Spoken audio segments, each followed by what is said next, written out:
Oh, not even Hello. a countdown. That's not the right monitor. Same problem as always, huh? But I swapped it from one and then it stopped It's swapping. been giving me that same damn problem every time. Yeah, For some reason, it keeps switching back to monitor number 2, and I don't get why. It just does it for some stupid reason. Yep. Anyway, how's everybody doing? But hello, everybody. Hey, have you ever seen PowerWash Simulator? Yeah. Because that's what we're playing. I guess we'll do career mode? I guess so, because I feel like this stream's just going to be like a nice, chill stream. So we have no money, and I think the only thing we can do is the van for now.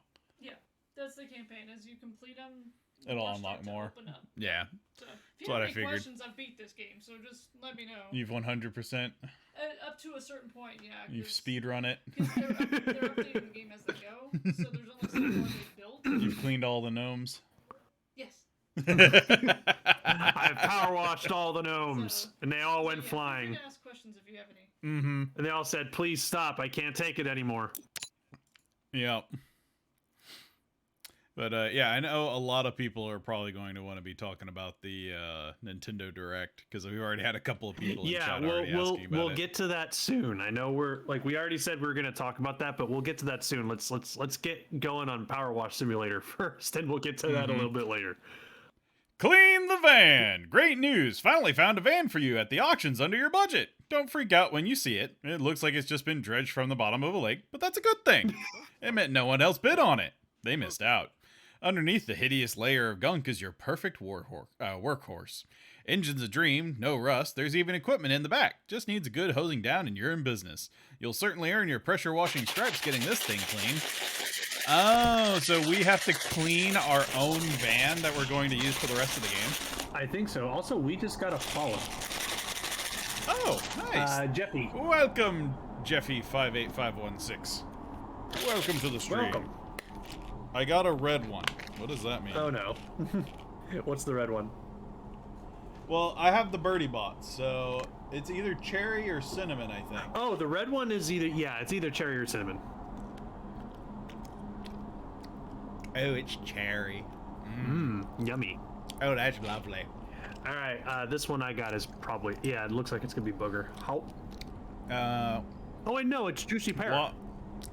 Rotate equipment, okay. Equip, rotate nozzle. I got juicy pear. Pick up in place, show dirt, okay. Raise and lower tablet, I'm guessing that's the options. All right, we'll figure out the rest. Yep. Also, I will go ahead and come clean. What? You're coming clean in PowerWash Simulator? Yes, I am. I was gonna say, I'm gonna go ahead and come clean. You remember when we put those spicy beans in my cup thing for the beans? Uh-huh. They're still in there. Awesome. I currently have 3 spicy beans in my bean holder, and one of them is a Reaper. So, chat, you can take that for what you will. And also, I have no milk prepared.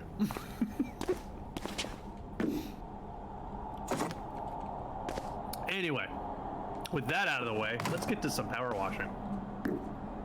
Hang on. I'm trying something. What are you trying to do? Aha! Make it 4. I am not at Bumbler's house right now, so that spicy bean is going to be going into his cup. Aw. Why can I jump while prone? What muscles am I using to jump while prone?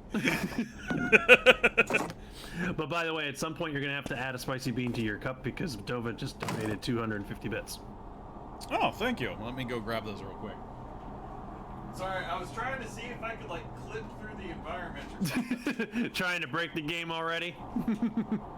Darn right. Why wouldn't I?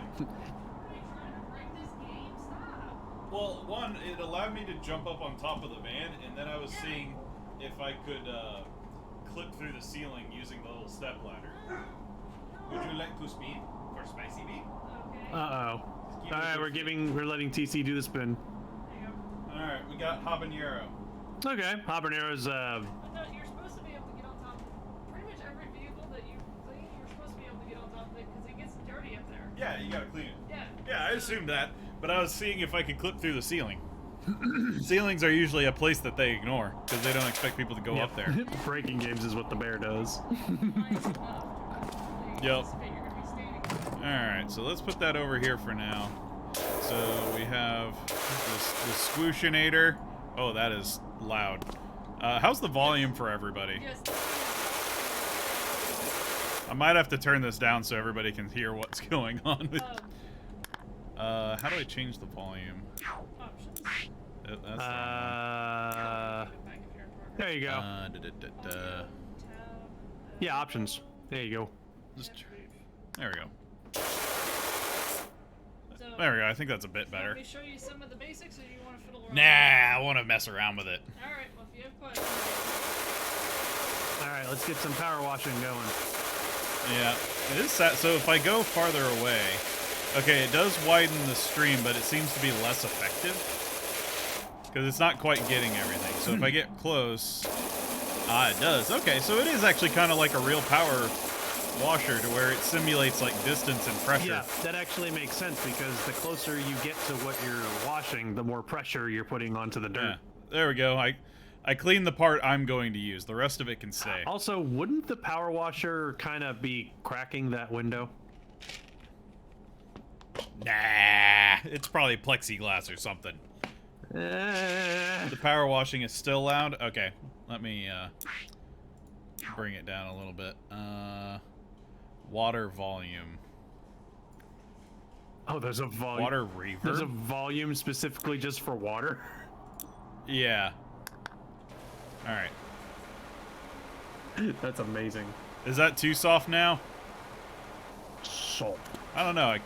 I kind of like it, but I'm also like, is there not music or anything? Soft like a cuddly bear. You have different novels used too? Oh, okay. So this one's a wider nozzle. Okay. So then now, oh, we got the big boy now. Ooh. So yeah, we can clean a bigger area, but it's not as powerful, it seems like. Exactly. So this is good for just giving like a quick once over, and then we can come in and detail stuff. Yeah, with the smaller one. I almost always go with the yellow one. It's a good in between. Yeah. I just wanted to clean the door I was going to use, but they wouldn't let me. Oh my god. Yeah, they want me to clean the whole thing. I just wanted to clean the door I'm going to use. Everybody else can deal with how dirty the van is. But why wouldn't you clean the whole thing? It's so satisfying. Hold the 2 button? 2 is a radial? It's so satisfying to clean the whole Cool. thing. Also, if I right click, it just auto shoots. Yep. You want to do that? Oh, lovely. I don't even have to hold the button. I just have to waggle. Also, scroll the mouse wheel. Oh, okay, so it Ah. flashes whenever you clean like a specific thing. God, that is a terrible. Why does it sound like popcorn when you hot swap between the nozzles? Is it popping? It sounds like popcorn. And foot pause. Yeah, and then I can also swap to the vertical. Yeah. Yep. Oh yeah, the vertical look the at it. vertical one is handy. Yeah. God, power washing is so satisfying. Also, tab. Yeah, tab will show you where the dirt is. And that helps you out a lot. Yeah, I saw that on the intro menu. Yep. Another thing, later on, if you have issues completing one, there's Okay. Power washing is like such a satisfying, like whenever someone asks me to, like whenever someone in the past has asked me to power wash something for them, like, you know, like, hey, I'll pay you to power wash my driveway for me, will you be okay with that? And I'm just like, heck yeah. Yeah, like it's like one of those jobs, like it's just, you know, it's manual labor, but you enjoy it. And also, how does it already have my logo? We just bought this thing. That's a good point. You should have power washed it before putting your logo on it. All right. I'm kind of trying to figure out how we just bought this van that looked like it was dredged up from the bottom of a lake, and yet it already has our branding on it. It's like it was fate. It's like you were meant to have it. Alright, so that goes with the once over besides the top. So let's go ahead and get that, and then we'll swap to the precision stuff. Yeah, you power wash the logo directly onto it. There we go. Yeah, that's the lore we need. that's your lore. You power wash the logo onto the paint. Yeah, and we're actually doing this kind of in reverse, because if this was an actual power wash... Ooh, hello. You gonna go with that business name, or do you need me to think one up? I'm phenomenal. I thought up Grouting Thomas for that Tyler, and she's never looked back. So I'm guessing we're gonna have somebody that's like a coworker or something, like kind of letting us know. On reflection, Bonnie Tyler might have been a better fit. Yeah, I wonder why. Let's see. So let's go with the. Let's do this. The consolidated stream, and we can. Oh, actually, could the this one get it if we get nice and close? Yeah. Yep. So let's get the roof nice and tidied up. But yeah, power washing is like one of those forms of labor that I'm just like, oh yeah, I'll do that. It's satisfying. Yeah, I know I'm going to have to ask my mom to let me get her power washer so we can clean the driveway now. Oh yeah, that's gonna be satisfying to do. And now that we're kind of getting out of like storm season, I usually like to clean it for fall and winter, and it usually kind of coasts till the end of the season. Is the top of this not like, is it all part of just van? I think, I'm not sure. So I'm trying to figure out. Oh, Hey, thanks, Foxy. subscribe for They one tier, resubbed. for 19 months. With great power comes with great slipping potential. Yep. Oh yeah. No. This is probably not the most effective and or professional way to power wash the van, but squatting on it, on the hood, just feels right, you know? Yeah, no, it feels great to be able to just get onto it but and just. I had more stuff to wash, and then it just dinged at me. It was like, you got everything. But there was more. I wanted to finish cleaning. There we go, Don't got you that tire. do any of it for me. Oh, hey, Brapolo, Yeah. tier 1 sub, subscribe for 11 months. Oh, thank and you. says, this is a fun button. Darn right. Alright, so we got the bumper. Is there anything else under here? Oh, wow, there's still a whole lot. Oh, yeah, look at all that dirt. Oh, there we go. Alright, got that. And then we got that tire. Because it's just, this entire game is just being methodical. The video game. Oh, jeez. Oh, shit. Okay, Dova gifted a tier 1 sub to Bub. They're Thank giving 5 gift subs on this channel. So, yeah, thank you, Dova. And, Thank you, everybody, for your generosity. And there you go, Bub, and enjoy the sub. I wish I had a sub. I'm hungry. Yeah. As long as it's not Subway. Subway, it might be fresh. Subway, it's not fresh. Dang. You're a lot more harsh than I am. I actually had, what was it, Jersey Mike's the other day? It was actually really good. I've never had Jersey Mike's. I really enjoyed it. It kind of reminded me of, like a better Jason's Deli. I've had Jason's Deli before. And Jason's Deli it's good. There's not really a whole lot of sandwich places that I like. These back windows are real dirty. Except Quiznos. I still consider it a crime that they're pretty much gone at this point. You and your travesties about Quiznos. I liked Quiznos. Well, if you like them so much, then why didn't you marry them? Maybe I will. I tried, but they never responded. I sent them a ring and they just didn't say anything. They just kept on serving their delicious sandwiches. And I just walked up to them and said, "Why won't you accept my love?" Wing mirror. Oh, probably this guy. Let's swap over to this guy. Is the gnome your boss? Foxy's asking. Darn right. What's up, supervisor? How you doing? Blah, blah, blah, blah, blah. Good talk. Brake light. Brake light. Yeah, that garden gnome. This one. He calls all the shots around here. There we go. Is this the extraordinary Dr. PowerWash? I got your details from your friend Harper. I could really do with a hand at my place when you're free. Uh-oh. We haven't even finished, like, cleaning up our vehicle. They're already commissioning us for stuff. Noam Chomsky. Oh, is this Noam Chomsky? Oh, that's what we're calling him now? Noam Chomsky? Yeah, I guess that's their name. Alright, can we get Noam Chomsky, What's the cat? The district manager? There's a cat here? Where's the cat? I didn't see a cat. Oh, I can't pick up the gnome. Boo. I wanted to pick him up and put him on the vehicle. I want to put him on the Borf. Borf.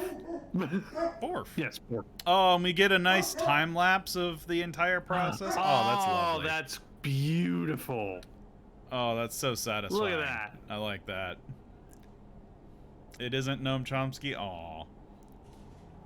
Then Too bad we can't up the power wash. Like up the power washer? What? Like power up, you mean the power washer? yeah, I guess. Maybe we can buy a stronger one later. Maybe. Because right now I'm only... Oh, yeah, no, there's medium and heavy and professional... Or there's not a professional duty, but there's a heavy duty one. Oh. So I'm guessing these are stronger ones. So we own the Prima Vista 1500, which is the tiny baby one, and we need to get the big boy ones, I'm assuming, eventually. Okay. And then it looks like, oh god, there's all sorts of attachments and stuff for all of them. Oh no. Hara says, who started a hype train? Dova. Hype train! Everybody get on board the hype train because it's Power Wash Simulator. Huh? The attachments, a little friendly advice. The biggest ones to worry about is the long range. The extender. Oh dear And God. the ones where you can put like liquid in it. Okay. All right. Those are the big ones. Whoa! We got some gift subs to go through. Yeah, we got a full confetti hype train going on. Oh my goodness. Hype train! Yeah. All right. Thank you, Haru. 10 gift Yeah. subs. So, congratulations to I Need a Hero 106, Taicharo, Laru_Der, DeMagnus, Alyssa Gamings, Ayan the Depressed Guy, One Crazy Gamer Dude. You know, I feel like those two would hang out. Yeah. I ended up And the depressed guy and Yeah. one crazy gamer dude. Honestly, that's a channel waiting to happen. Yep. Leah Tribal, Captain Moz, and Jeffy 58516. Well, Congratulations on your gift well, subs. congratulations. Yeah, it's a level 4 hype train. Yeah, congratulations to our new Deceased. follower Jeffy. You now have a subscription, so enjoy it. Thank you very much, Haru. Yeah, congratulations everybody, and thank you for your Appreciate generosity. Support of the channel, you know, as always. Yep. Also, I love Muckingham. I want to say that's an actual place. Yeah, it sounds. I've heard that name before, but I love it. Muckingham. Uh-oh. What? That map of the dirty town. Oh, names. yes. You Is gotta that pull up. is that on my phone That's still? on- Wait, what? Yeah, that's on chat. In our What's chat. what? Okay. Yeah, so on Facebook, hello everybody, Foxy, Dova Dude. I found on Facebook a map of the most ridiculous and lewd-sounding town names in each U.S. state. Yeah. And I sent it to Bumbler and said, hey, here is some fodder for stream. Yep. And he got a massive kick out of this while he was waiting for me to finish work. Yep. So yeah, here, Okay. he will regale you with the best one. Mm-hmm. So, I'll go ahead and read the next prompt for the next mission, and then while we're starting to power wash, we'll go through some of these. Okay, sounds good to me. Hey Doc, I hope you like a challenge, because I'm pretty sure I've got the dirtiest backyard you've ever seen. I don't know if that's something that you should be proud of. That's not me bragging, by the way. I had nothing to do with it. I've just moved back to town for a bit to help my folks, who are both down to their last knee. So, does that mean they lost a leg? I lost a leg power washing. It's a dangerous sport. I mean, you can't. And rented what I thought was a great little place. Should have questioned why there weren't any garden pics in the ad. They must have bred rhinos here or something. Yeah, that's why the whole place is just filthy, and now you gotta clean it. Yep. rhinos. Hey, Leah. Hey, Leah. Yep, congrats on the sub. Yeah, enjoy it. Anyway, my girls are itching to get out there, and I don't want them itching when they get back inside, so please, do your thing. I'm assuming they're talking about pets. Thanks a lot, Cal. Or maybe the girls are talking about their kids, but I'm assuming pets because of the itching thing. But alright, let's go ahead and get this job started, because we couldn't really buy anything else. All right, let's do it. Let's start our new job as a power washer. All right, so I'm just gonna sprinkle these in throughout the stream, but over in Washington is one of my favorites. And what is that? Hump tulips. Hump tulips? Yes, that is the name of one of the cities over in Washington State. I love it. I love it. Which makes it just all the better, because don't we have somebody that watches from Washington? Yeah, Deku. Yeah, that's what I thought. Yeah, he lives in Washington State. We'll have to let him know that whenever he's older, he should go visit. What was it called again? Hump tulips.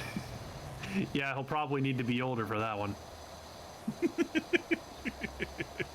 Hump tulips. Yep. It's great. Can't wait for this game becomes co-op and competitive.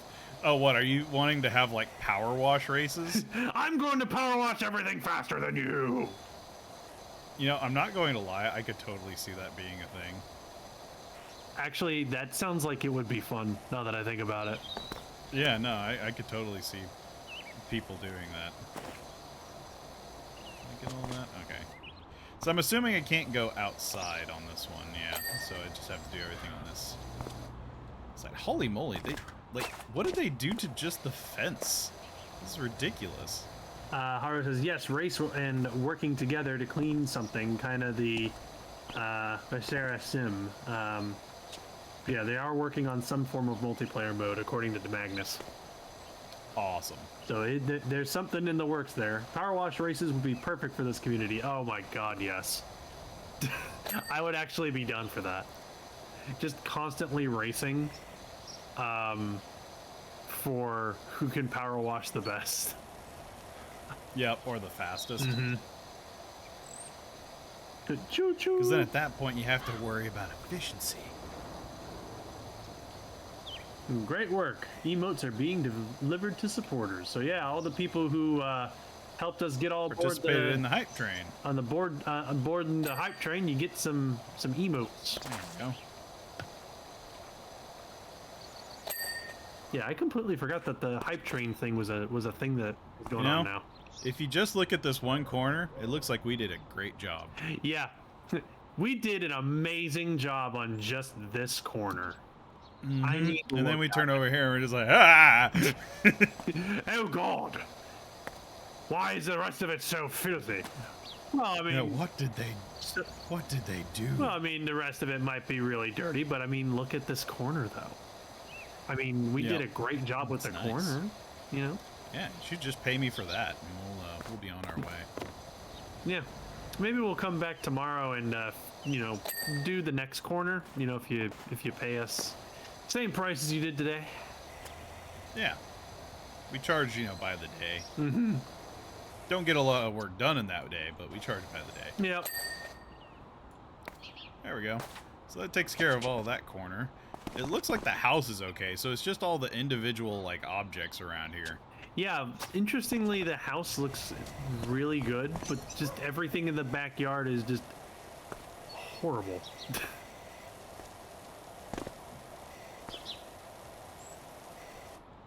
It's like whenever you go on, like, one of those house hunter kind of, like, website things, and, like, you're just like, oh, this is lovely, and they've got this and a pool, and then you get to that one room that is, like, the room they didn't want anyone to see, because there's just, like, hoarder stuff all over the place. Yeah. Oh, God, what happened in here? So, there we go. Okay, so those were connected. That's why I wasn't getting cleaned. Oh, hey. Yeah, let's look at a couple of other ones. Yeah, you managed to finish that little stone walk on the sides. Yep. That's the picture you put let's see, into what the do we ad got? for the place. Oh, that looks nice. And then they get there and it's, oh dear God. Yeah. So, going south from Washington State, over in Oregon, we have Wanker's Corner. What? That is a town in Oregon named Wanker's Corner. Hey, where did you grow up? For your where did you spend your childhood? Wanker's Corner. What? Just imagine like receiving a letter from someone who lives there, just delivered from Wanker's, Oregon. Yep. What city in Oregon again? It's great.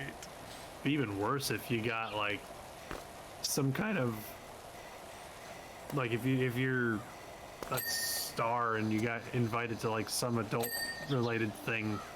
You know, like we're stationed in Wanker's Corner. Yep. We need you to report for duty for the military over at Wanker's Corner. I'm sorry. What? I'm the chief of police over at Wanker's Corner. Yep. Get on over here. We need to recruit you. And then once you get all settled into your quarters, we're gonna need you to go into the shower. What?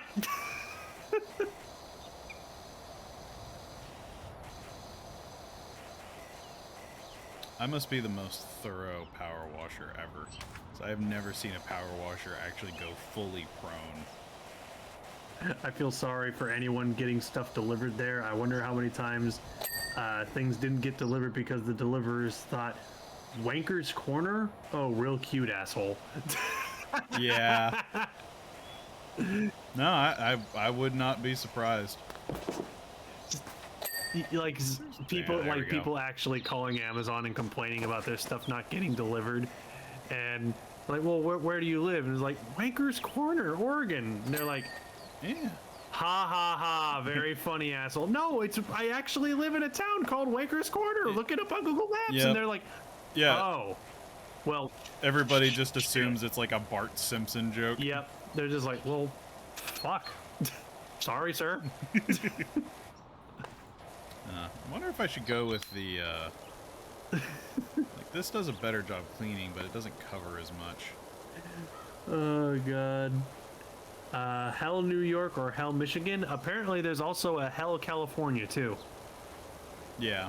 There are oddly quite a few towns in the U.S. that are named Hell. Yep. I'm just kind of doing, like, circles around me. There are some weird names. Just like today, I learned that apparently there is a Arkansas City, Texas. Yeah. There's also a Paris, Texas. Yep. You wanna know what else? Do you want to know where I got my name from? Is it the town in Texas that has the most lewd name? No. Do you want to know what it is in Texas? No, but well, yes, but first I was going to say that's actually how I got my name, because back in the late '80s, my dad was working in a town called Addison, Texas. Oh, that makes sense. So he just he liked the name, and he was just like, "What if we named our son Addison? That just seems like a really good name." So they went with it. Yeah, if it works, it works. I got my name, but anyway, what is the most lewd name in Texas? Please tell me. Kinkler.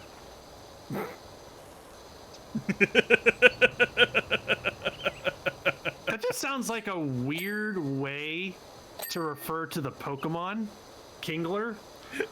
Yeah. Like that's what I think of. Like it makes me think of like some kind of like Rule 34 thing with Kingler. Yeah. That's something the internet doesn't need. Welcome to Kingler as Kinkler. Wink, wink. Oh my. Yeah, that definitely sounds like the dating app version of the Pokemon. It's like a Kinkler. It's a dating app for Pokemon fans. Yep. Yeah, Pokemon trainers only. Yep.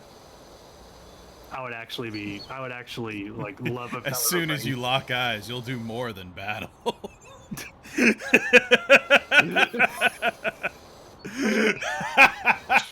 God, why? Why? Oh my god. Well, I guess that makes it even more endearing to be a cool trainer, I guess. Oh dear lord. Oh man. That is funny. Mm-hmm. Looking for some... Are you a Pokemon fan looking for some love? Get on Kinkler. Upload your number to your backpack, and then all of the hot trainers near you can call you. Maybe if you're lucky, they'll give you an item. Wink, wink. What are we doing? What are we creating? This isn't going to end well for anybody. Rapolos asks, why are you allowed on the internet? I'm still not sure. I don't know.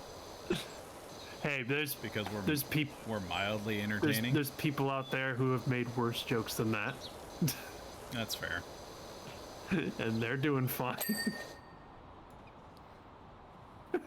Kinkler. Speaking of doing fine, I wonder how they're doing over here in, Really? What happened? Really? So, over in Georgia, the most lewd-sounding town, you'll never guess what it is. I'm just gonna go there and say, is it Penis Land? No. All right. You're overshooting. All right, fine. Then what is it? Butts. Just butts? Yeah, Butts. Butts, Georgia. Where do you come from? I'm from Butts, Georgia. What? Yep.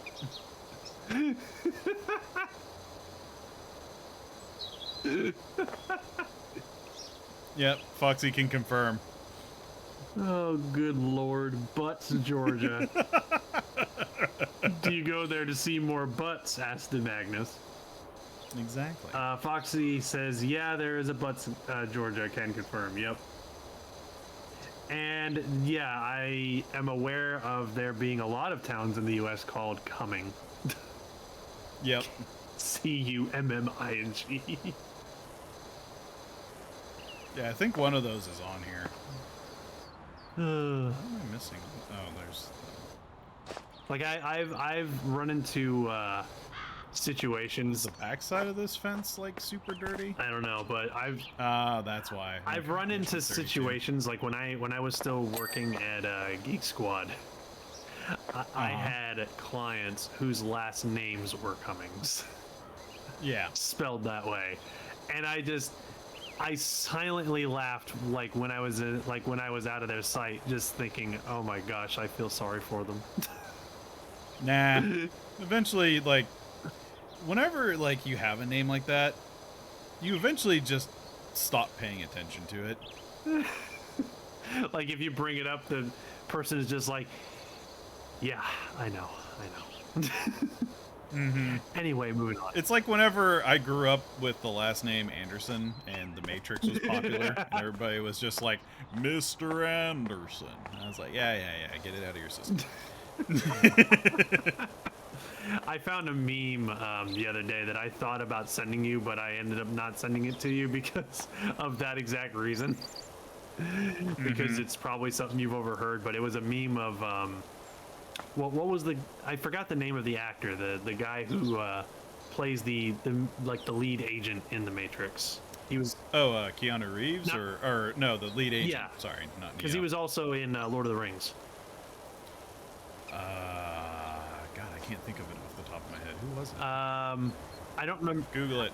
You have the power. I will, but like I bring that up. Hugo Weaving. Thank you, Hugo chat. Weavings. Okay, the meme was of Hugo Weavings, and it was a picture of him in his Rivendell costume from Lord of the Rings, but he was wearing like sunglasses from the Matrix, and it says, "Welcome to Rivendell, Mr. Anderson." And I thought about sending that to you just as a reference to your last name, and I was like, nah, he probably gets enough of that already.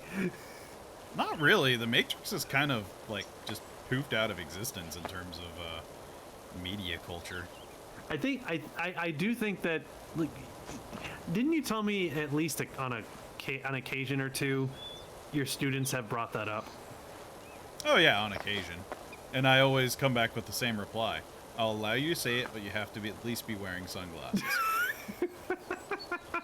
Has anyone done it? Yep. A couple of students will show up with sunglasses. Beautiful. Yep, and I'll give them a golf clap.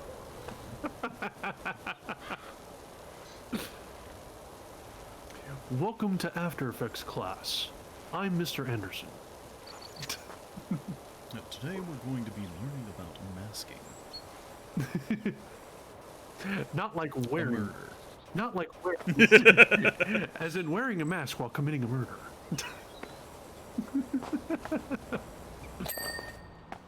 There we go, that's 2 chairs down. That's true, he was Red Skull. Yep. Yeah, he's played in a lot of really cool roles. Yep. Speaking of movie roles. Uh-oh, I figured you were going to transition. I was going to see who was going to break first. We had to talk about it at some point. Oh yeah, especially since chat brought it up. But alright, let's go ahead and open up that can of worms. Bowser is Jack Black. Yep. I lost my damn mind. I'm for it. I'm curious now. Like, you know, as great as that is, that Jack Black is going to be voicing Bowser, I can't help but have given it some thought and think like, okay, what other characters could I see Jack Black doing? And there was one that kept popping into my mind. Uh-huh. Jack Black would make an amazing Wario. Yeah, I could see that. I feel like out of all the characters in the Mario universe, that would be like the perfect match for him. Which, that's... Because, like, they didn't have a credit for Wario in the film, so I guess he's not in the film. No, he's not, as far as I can tell. But then I saw somebody was cast as Cranky Kong. Yeah, Cranky Kong's in the movie. And I'm just like, what? Yep, Cranky Kong's in the movie. Who was the one that was voicing Donkey Kong? Seth Rogen. Seth Rogen. Rogen. That... Donkey Kong. That's... Donkey Kong's just gonna be high as the moon the entire movie. Yeah, like, that completely perplexes me. Like, I can't hear it. My brain just doesn't process that. Oh my god.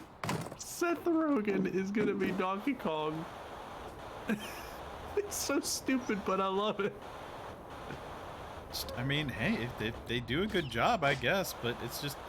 I still can't hear it myself, of, like, why? Like, the moment they announced Jack Black was Bowser, that was the moment where I'm just like, okay, I have to see this movie now.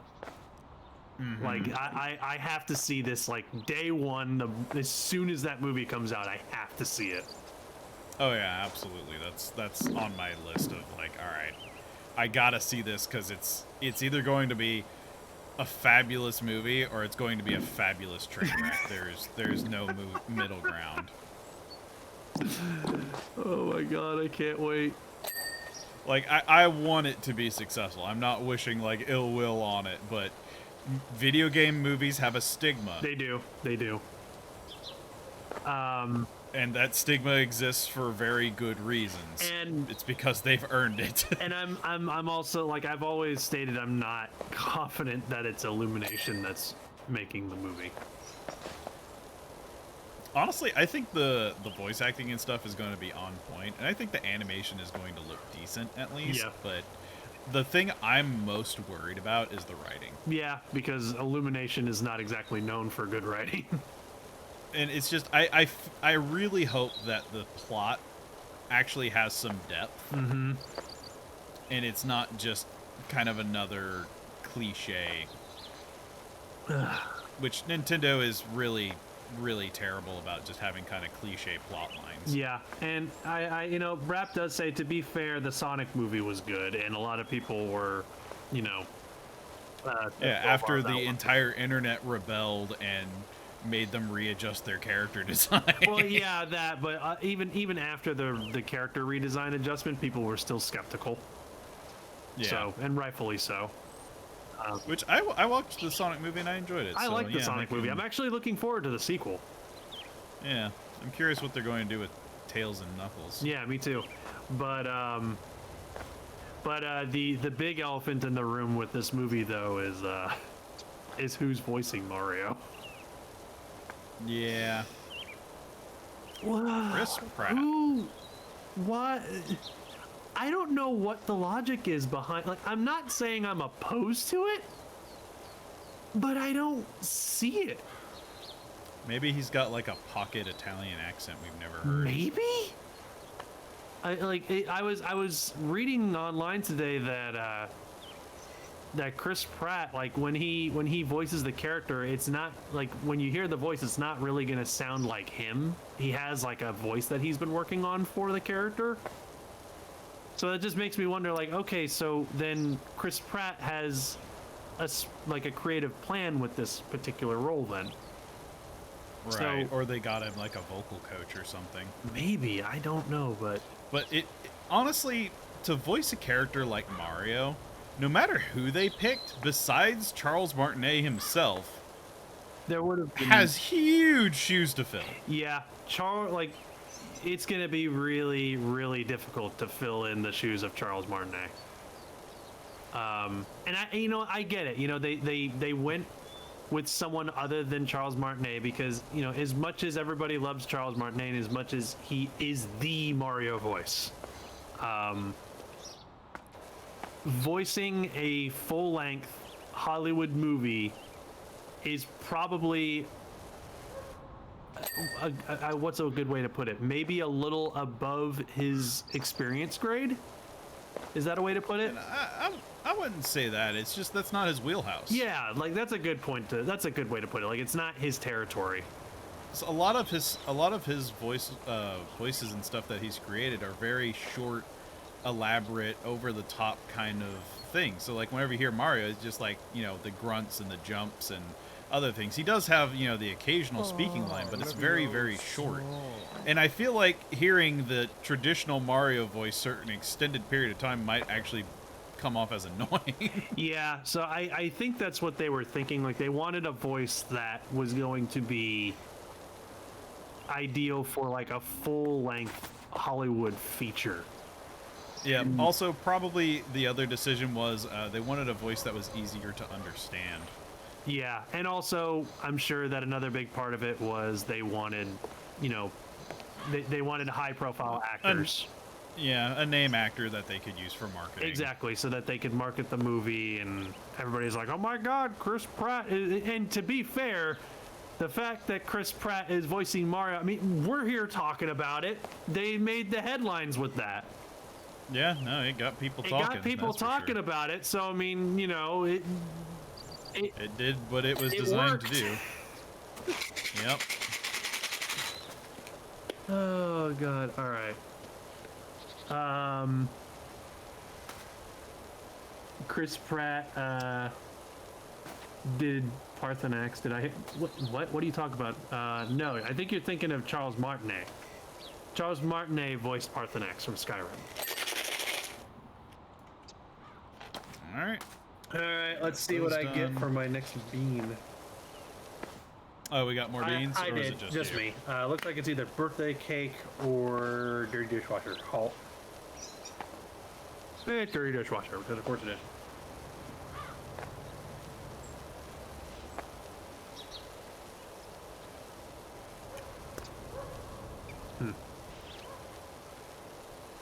Apologies for the misconstruction. No problem, boss. Yeah, I get it. all Chat good. got a little confusing talking about Chris Pratt and Charles Martinet.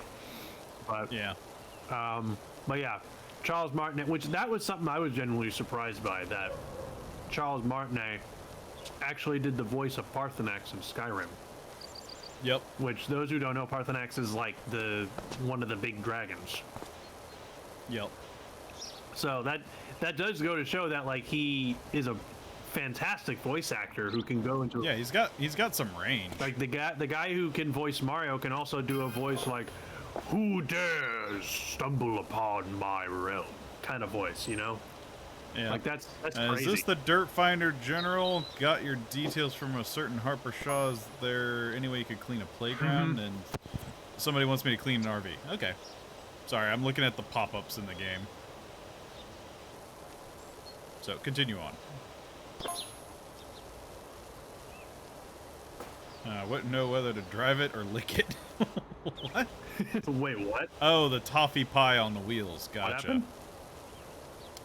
One of the people in the game is sending me messages. Ah, okay. They're talking about a clean they want me to come in and for. But what and Seth Rogen as Donkey Kong. I'm surprised Donkey Kong's in the movie. Honestly, I'm very happy to hear that. Yeah. I'm very happy to hear that, you know, they haven't forgotten about my boy Donkey. Yep. Oh wow, you really cleaned that fire pit up. Darn right. It looks nice. I still gotta get some of the outside though. Yep. But Seth Rogen is Donkey Kong. Like, I'm just like, I'm curious. why is Donkey Kong getting enough voice lines that he needs a voice actor? Because the last time Donkey Kong was voice acted, we got coconut cream pie. Yeah. Now I'm, yeah. Coconut cream pie, I remember that. I'll shower you with coconut cream pies. Yeah, that was a trip. Maybe that's why it's Seth Rogen. Yeah. Because whenever he has a voice, it's always a trip. Oh god. Now I'm imagining Parthenax with a Mario cap and mustache. I believe people have photoshopped that before, so there you go. Yep. DK and Mario have been there from the beginning. Well, yeah, Mario was originally That's true. a Donkey Kong character, so. Yep. Who would play as Bowser Jr.? Good question, actually. Actually, I think he had somebody was cast as Bowser Jr., weren't they? As far as I know, no. I do. No? I couldn't remember if they were in, like, because I know Kamek had a voice Yeah, role. Kamek's got a voice role. Luigi does too. Cranky does. And there was one other character. I don't remember who the other character was. Toad. Yeah, it was Toad, but there was another one. And I don't remember who it was, but it definitely wasn't Bowser Jr. That much I remember. But yeah, no, Toad is what was Toad's voice actor? I completely forgot. I don't remember off the top of my head. Hang on, I'm gonna Google it. Toad voice actor. All voice actors. Yeah, because Chris Pratt is Mario, Charlie Day is Luigi, Jack Black is Bowser. Who was the voice actor for Peach? Peach is Anya Taylor-Joy, which actually that's a good choice. What other roles have they voice acted, out of curiosity? Because I can't remember any off the top of my head. She did the Queen's Gambit. I've never seen it either, but that's just what I know, is that like she's known for being in the Queen's Gambit. That's the Okay. only thing that I know. But I have heard her voice before, and I'm just like, you know what? That's actually not a bad choice for Peach. Like, that's probably gonna be fine. Toad is Keegan Michael Key. Keegan-Michael Key. What a name. He is a comedian. Yeah. And according to this, he has voiced roles in Toy Story 4, the Lego Movie, and the Lion King reboot. Okay. So, We'll have to see how that goes. okay, and the last character I was thinking of was a character named Spike. Wait, the Spike has a voice. That's the vomity spike ball guy. Yep, he has a voice. Well, okay. I know. I know. It's gotta be just like a short kind of one scene kind of thing, probably then. Kamek is being voiced by Kevin Michael Richardson. Yeah, which that one I think that's a good one. Yeah, that's a good one. He was in Avatar: The Last Airbender, American Dad as well. And the Spike is being voiced by Sebastian Maniscalco. Is that how you say the last name? Previous roles have so far only included Johnny from The Nut Job. Yeah, not familiar with So that. me neither. Sounds like they're working their way up. Like they're getting, this is like an early role for them. Yeah, and Cranky Kong's being voiced by Fred Armisen. I think that one will work. Yeah, I think he could probably do that one. He seems like a dude who could do like a good old man voice. There we Like go. a cranky old man voice. Oh, look at it. We got so much of this patio done. Nice. Now we got to get all these miscellaneous things in the background. And Charlie Day is Luigi. One of the dudes most well known for Always Sunny in Philadelphia. Yep. So it looks like chat's talking about the new Kirby game. Oh, the new Kirby game looks amazing.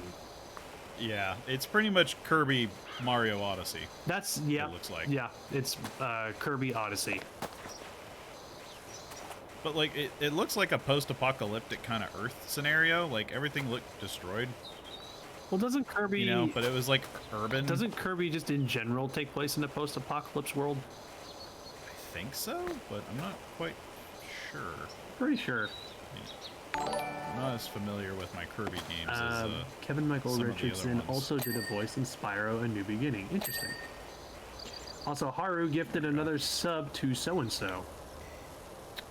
Oh, congratulations, sir. Yeah, enjoy the sub. Thank you for the gift sub.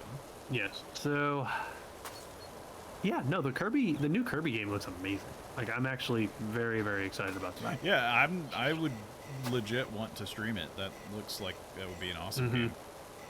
One thing I want to bring up, though, was there was one surprise announcement in there that no one saw coming, and I knew as soon as I saw it, you were going to lose your mind, which was the remake of... They touched my baby! not Final Fantasy IX. They put clothes on my baby! Oh, okay. what was the game called again? ActRaiser. ActRaiser, that was right. Yeah, they're doing a remake of ActRaiser. Yep. Uh-oh. Looks like you're almost done. My girls can't wait to get out there. I'm assuming that's your dogs again. Oh my god, like, But yeah, there used to be a naked Cupid, and he would shoot arrows at all the demons to protect the villagers while they were building the city, and then they put a robe on him now. I love that you're mad that the Cupid baby got clothed. Cupids are supposed to be naked babies of love! I just love that you're mad about this. It's the lore! Gotta respect the lore.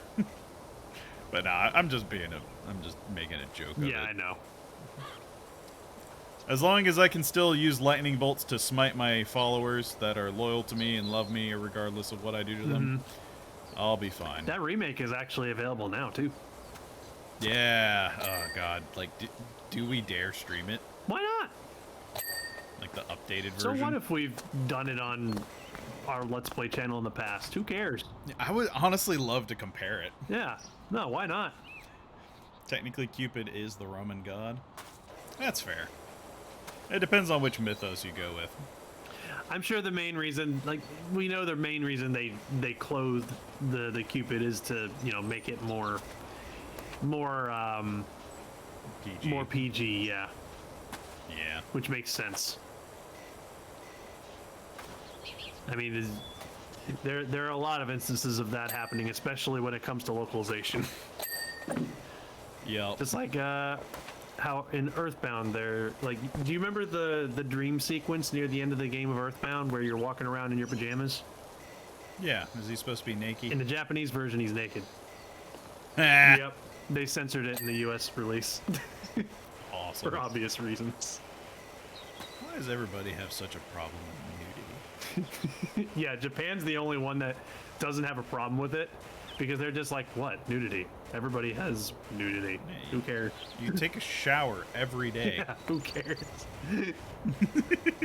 It's the big stink is whenever you see other people naked. Yeah, this is like, I'm fine with seeing myself naked, but I don't want to see other people naked. Yeah, it's a difference in culture because Yeah. they have like public baths and stuff. So Yeah, no, they still have public bathhouses over there, which is crazy to think about.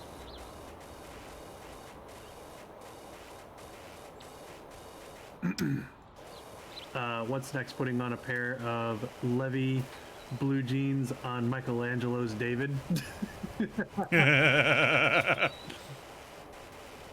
But you know, they would be rocking those jeans though. You know, They would. Absolutely. like they'd make those jeans look good. But now I just want to see somebody like Photoshop jeans onto that painting. Yeah, like some Wranglers. Or Yeah. something. I actually just picked up some new jeans the other day. I typically get Lee's. Nice. I like Lee's. Taylor doesn't like to go clothes shopping with me. Why do I find that funny? I don't know, probably because every time we go clothes shopping, I'll go over and find some weird color of pants, and I'll go, hot pants! And she's just like, Stop. What? They're hot pants. Especially if they got, like, the fire print on them. yeah. Like I typically do my my clothes shopping at Kohl's, and I've learned over the years that Kohl's is actually quite the place to pick up some cool, like, nerdy shirts. Yeah, apparently, from what you're telling me, they've stepped up their nerd game. Oh no, big time! Like I went like every time I go in there, they have more nerd culture shirts. I straight up went in there the other day when I went clothes shopping. They had a Legend of Zelda Ocarina of Time T-shirt, and they also had Avatar: The Last Airbender. They had Nintendo 64. They had the Hylian crest from the Zelda series, which that's the shirt that I already have. They Yeah. had like old school Cartoon Network, not the new one. Like it was it was a T-shirt that had like Courage and Billy and Mandy and all of them on it. Right. I also found a Mr. Krabs T-shirt there too. It was like him advertising a pizza joint. It's great. Yeah, they've got like some great nerd culture shirts there. Like there was actually it's not one of my favorite animes, but they had a lot of Naruto shirts there too. Really? Yep. So yeah, like if you're looking for some nerd culture shirts, like Kohl's has got them. Like they've really stepped up their game on that. I wonder if they're trying to compete with, like, Think Geek or something. Maybe, I'm not sure, but it could be just them trying to be more broad with their appeal. Yeah? Because I mean, every time I go clothes shopping at Kohl's, I always check the shirt section over there to see what else they got. They always have some awesome new stuff. There we go. I think I got everything on the sofa. Which I remember I told that to Bakata recently, and when I told that to Bakata and Leah was just like, maybe you shouldn't have stayed in the car when we went to Kohl's the other day. And he's like, apparently I shouldn't have.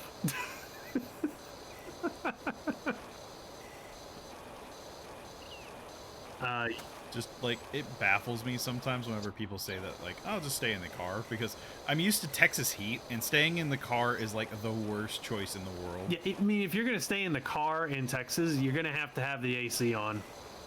Right, and then that just burns through gas like crazy because you have to turn on the engine to get any cold air. Yep. Yeah, you can't just like turn on the car's battery, otherwise it's literally just hot air blowing in your face. Yeetsy has some good shirts, says Haru. Yeah, I've heard of them. Haven't really looked into them myself. Again, Haru says I get a couple of shirts from the Southwest Indian Foundation catalog. They have very nice shirts. Nice. One of my Is each wall of this thing its own thing, or do I have to... One of my favorite shirts I have says, "I don't give a rat's ass." That's great, Nova. Awesome. Does it have a picture on it of a rat mooning? That's what we really need. Yes. I don't give a rat's ass. Here's the rat's ass. I'm not giving it to you. Yep. I've always wanted one of those shirts, but it has the character the Rat King. Wait, where is that from again? The Rat King? Yeah. Was that Rescuers Down Under?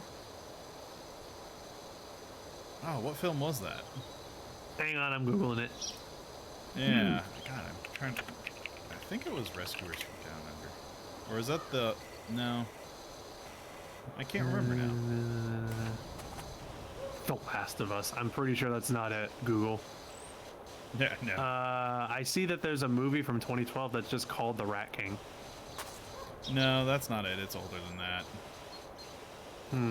So he was the villain. Was it an animated movie? Yes, it was an animated one. So his name it might be his actual name, not his title, Ratigan. Oh, is it like a gray mouse? He wore like he wore a crown and a little red cape. Yeah, and like a big robe, and yeah, like a king. Okay. Thing. The movie is The Nutcracker. Oh, the Nutcracker. Yeah, that's what it says here. Wait, is that the real one? Um, The Great Mouse Detective. That's the one I think I'm thinking of. The Great Mouse Detective? Yeah, I think that's the one. Okay, yeah, because I found the character on Google, and it says feature films The Nutcracker. Yeah.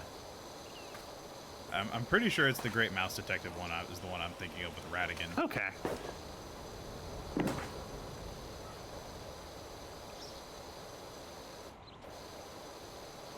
So that's the one that was kind of like a Sherlock Holmes ripoff. Ah, okay. Yeah, I forgot all about the Nutcracker movie that Disney made. Yeah. Which that one is, the character is the Rat King. Mm-hmm. Yeah, that's the first result that I got for Rat King. Alright, let's go grab the step stool so we can get up on the roof. You've been power washing this whole backyard for quite a while. Darn right. Well, I mean, there's a lot to clean, man. Gotta do a thorough job. Yep. Well, you're doing a good job, all right. Gotta get paid. You've been cleaning the heck out of this place. Darn right. I don't know. There's something like I can just shut off my brain and just let my body go. You know, it's just like it's like a pseudo autopilot. You know. Yeah. You're like doing a repetitive task. It's kind of like whenever you're driving and then you arrive at your destination and then your brain restarts and you're just like, wait, how the hell did I get here? Yeah. Did I just drive? It's so true. It's so true. Like that's honestly one of the reasons why I love driving so much, because driving it just feels so peaceful because of that. Right, but that's also probably one of the last places you should enter that like fugue state. Well, like I do know that like for most people, myself included, like you'll enter that that trance state while you're driving. But if something is off, like if somebody suddenly stops like real fast in front of you, you will notice it and start hitting the brakes. Yeah, you'll like snap out of it. It's the ultra instinct state, man. Yeah, it's like yeah, exactly. It's like ultra instinct. Like you're as long as everything, is normal and as it should be, you'll be fine and relaxed and in that state. But as soon as something is out of place in any way, shape, or form, you snap out of it instantly and you act accordingly. Yep, and you snap out of it, and then music starts kicking in, and you go, gun, gun, gun, gun, ichitaze. Oh, God. Wait till you see the fire station. Oh, joy. I'm assuming the fire station is a location in this game that you're going to have to power wash. Oh, that's a nice shed. Also, anytime I said the fire station right there, I wanted to say the Fire Nation. Mm-hmm. Could you imagine if they were in this game, though? The Fire Nation is power washing. Darn right. They lost the war and they're no longer able to conquer the world, so they're trying to get a job in power washing. Yep, they're trying to edge everyone else out, though. Mm-hmm. They're trying to monopolize the power washing industry. Yep. We will be the only game in town, and then we can charge 50 times the prices. Okay, this is a thing?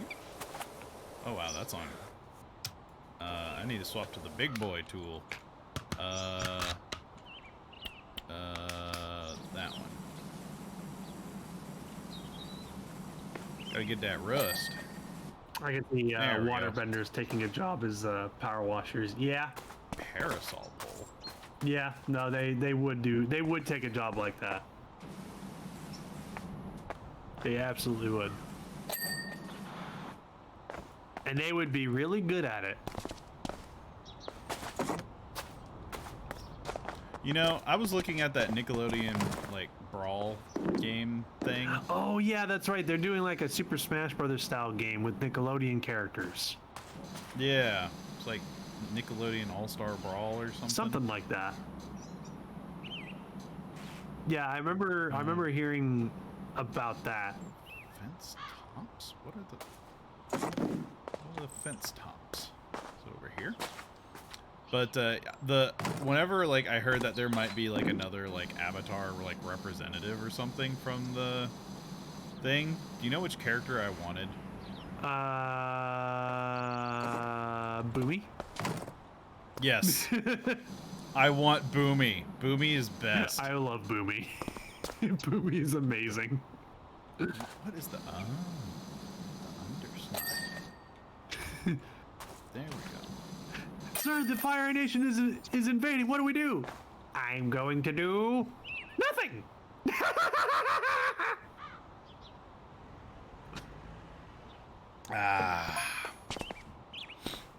That's a job well done. That is a job well done. Look at that. You cleaned the hectares out of this backyard. Oh, It's like- it won't let me leave. It's like brand new. Did you get stuck? Maybe. There we go.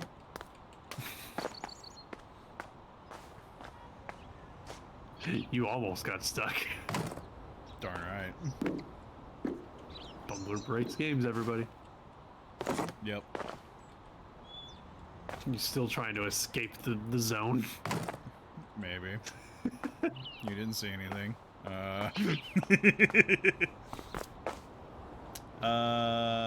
Got to meet Jack DeCina and Jesse Flowers like 12 years ago. Nice. Very cool.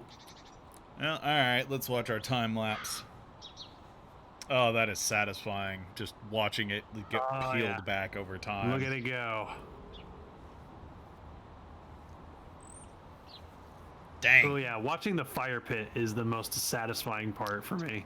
Yeah. Doc, the yard looks fantastic. There are a couple of budding mountaineers already clambering over that rock garden, and I intend to join them. Thanks again on a great job, and if I hear of anyone in need, I'll send them your way. Well, thank you, because I need money. Yay! Oh, dear Lord. What? Oh, dear Lord, what?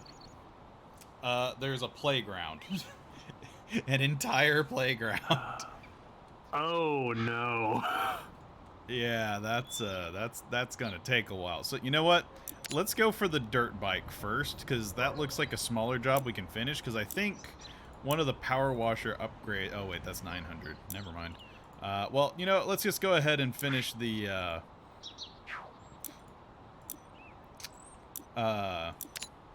dirt bike, because that looks like a quicker job. All right. There's got to be something up with my dirt bike. You see, I'm one of life's winners. Every morning I put 4 slices of bread in the toaster, but only eat the slice that pops up first. When I have a coffee, I only drink the bit that wins the race to my mouth. But on this bike, I always finish dead last. Aww. I'm wondering if there's mud stuck to the manifest or whatever it is slowing me down. I'm also kind of superstitious, so I haven't cleaned the thing in over 15 years. Thanks. Well, yeah, it's probably gunked up to hell and back. You madman. Look at this Yeah, thing. it's probably just completely done with, this freaking dirt bike. Like, is power washing it even going to be enough? I don't know. Let's find out. But it definitely needs some love, that's for sure. Yeah, freaking look at it. Oh yeah, that's cleaning up real nice though. Yeah, you're cleaning it. Excuse me? Why does it sound like a post-apocalyptic wasteland of wind blowing in the background? What? Like the sound, it just like kind of sounded like just wind blowing in like an empty, like abandoned area. Like just like, no. Really? You know? Yeah. That's why I was just like, what the? Like, is there like Easter eggs and stuff I need to like be paying attention for? Like, shit's going to like, is there a story going on while I'm just running my power washing business that I need to be paying attention for? Yeah, the entire world is in the middle of a zombie apocalypse. Yeah, there it goes again. The entire world is in a zombie apocalypse, and you're trying to start up a friggin' power wash business. In the Yeah, middle like of it. I missed it. Yeah, yeah, you're completely unaware that there's a zombie apocalypse. Yep, just trying to get through the rest of the day. Yeah, just trying to make rent. Yep. Someone needed me to power wash their dirt back. I'm gonna do that. So they can outrun the zombies. Yep. Gotta outrun those zombies somehow. And it ain't gonna be on foot, because then they just gonna catch you and be all like, brains. Yep. It's not that the zombies are fast, they just don't get tired. Oh yeah, that's where this game's gonna get you, because there's dirt stuck up underneath stuff too. Oh yeah. It's like, oh yeah, the dirt bike looks so easy, doesn't it? Oh, have you looked up a little bit from below? Yeah, you gotta get all them nooks and crannies. Yep. Engine. Where is the engine? Do we have the dirts? There we You've go. got that. the dirt, What- you've got the What dirt. is a fairing? What's a what? What's a fairing? Apparently it's still got dirt on it. Spray everything. Got it. So that's what it is. It's the butt flap. My butt flap is still dirty. Clean it. Clean as a legend. Darn right. What's with the post-apocalypse? Just kind of like it's weird. It might be just like a stock sound that they got, and that's Like ambience. yeah, Yeah, that's just the one that they ended up getting. Okay. I can't really turn them around that easily. Supervisor appease. Probably you don't have the music on. Is there music? I didn't turn it off. So and so says, I made something for you. It's a US friendly version of David.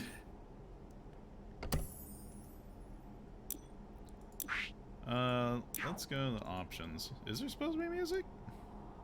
I didn't. Oh no, there is no Yeah. music. It's just ambience. Yeah, I didn't see music in the options before. Yeah, no, it's just ambience. All right.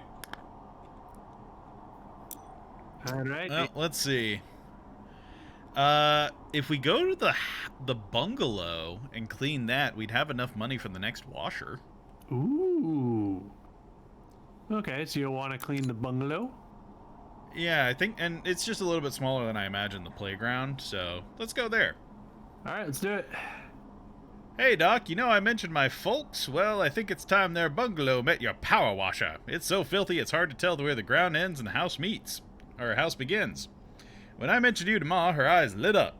Pops moaned and said the browner the porch, the warmer the torch, which clearly means nothing, so he's overruled. If you can give the place a good cleanup, I'm sure it'd give them both a lift. All right. I love that. The browner the porch, the warmer the torch. Yeah. That's great. Alright, so I think for this one, getting the extender might be a good idea. Prima Vista 1500 long extension. Yeah, let's get the long extension. What is a turbo nozzle? Turbo nozzle, 0-degree nozzle that increases the area of effect while maintaining maximum pressure. Oh, okay. But yeah, let's grab that too. That sounds useful for some just power blasting. And yeah, the long nozzles, like in real life, the long nozzle is kind of a requirement to have. Like you want that. Yeah, so that way you don't throw out your back. Yeah, anytime I power wash before, I always am just like, yeah, no, I want the long nozzle, please, thanks. Yeah. Alright, how do I get the long nozzle equipped? Is the next question. There we go. Long nozzle. Wolf says, yeah, you want a long nozzle, Vale S smug.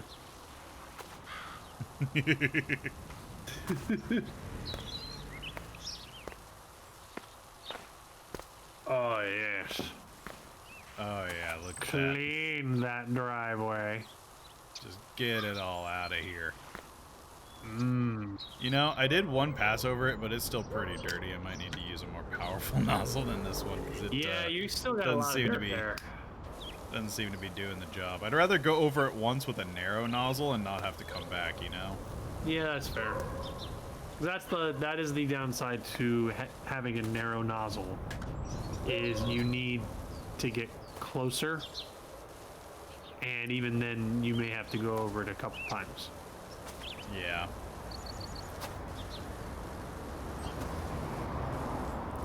But there's also you can also do like some kind of concrete bleach to go with the power wash to make sure that it stays clean for longer. Oh yeah, like a finish or something. Well, they didn't pay for that, so. You're not getting a finish. You're getting a wash. Nope. Yep. They gotta pay the big bucks if they want me to finish. Yep. If you want me to wash your driveway to completion, gotta pay me. Gotta make it worth my while, you know? To completion. Yeah. Yes. You know, the process of completing. Ah, yes. It's like when you play Chocobo Hot and Cold and you're just like, I want everything! Exactly. So he gets it. Yep. Alright, check. How we all doing? Hey, Wolf. Yep, hey, Wolf. Doing good. Power washing. Why do I feel like this is just TC secretly trying to get me to do work subconsciously? I need you to power wash. Fine, then stream a game about power washing. That way you're working. I mean, she called me at work today, and it's just like, I have a job for you. And I was like, okay, well, don't say hi or anything. Just like, all right, what do you need? Not even as much as a greeting. Nah, she did. But I was just wanted to be sassy about it. That would have been funny, though, if she didn't. Yep. It would have been great.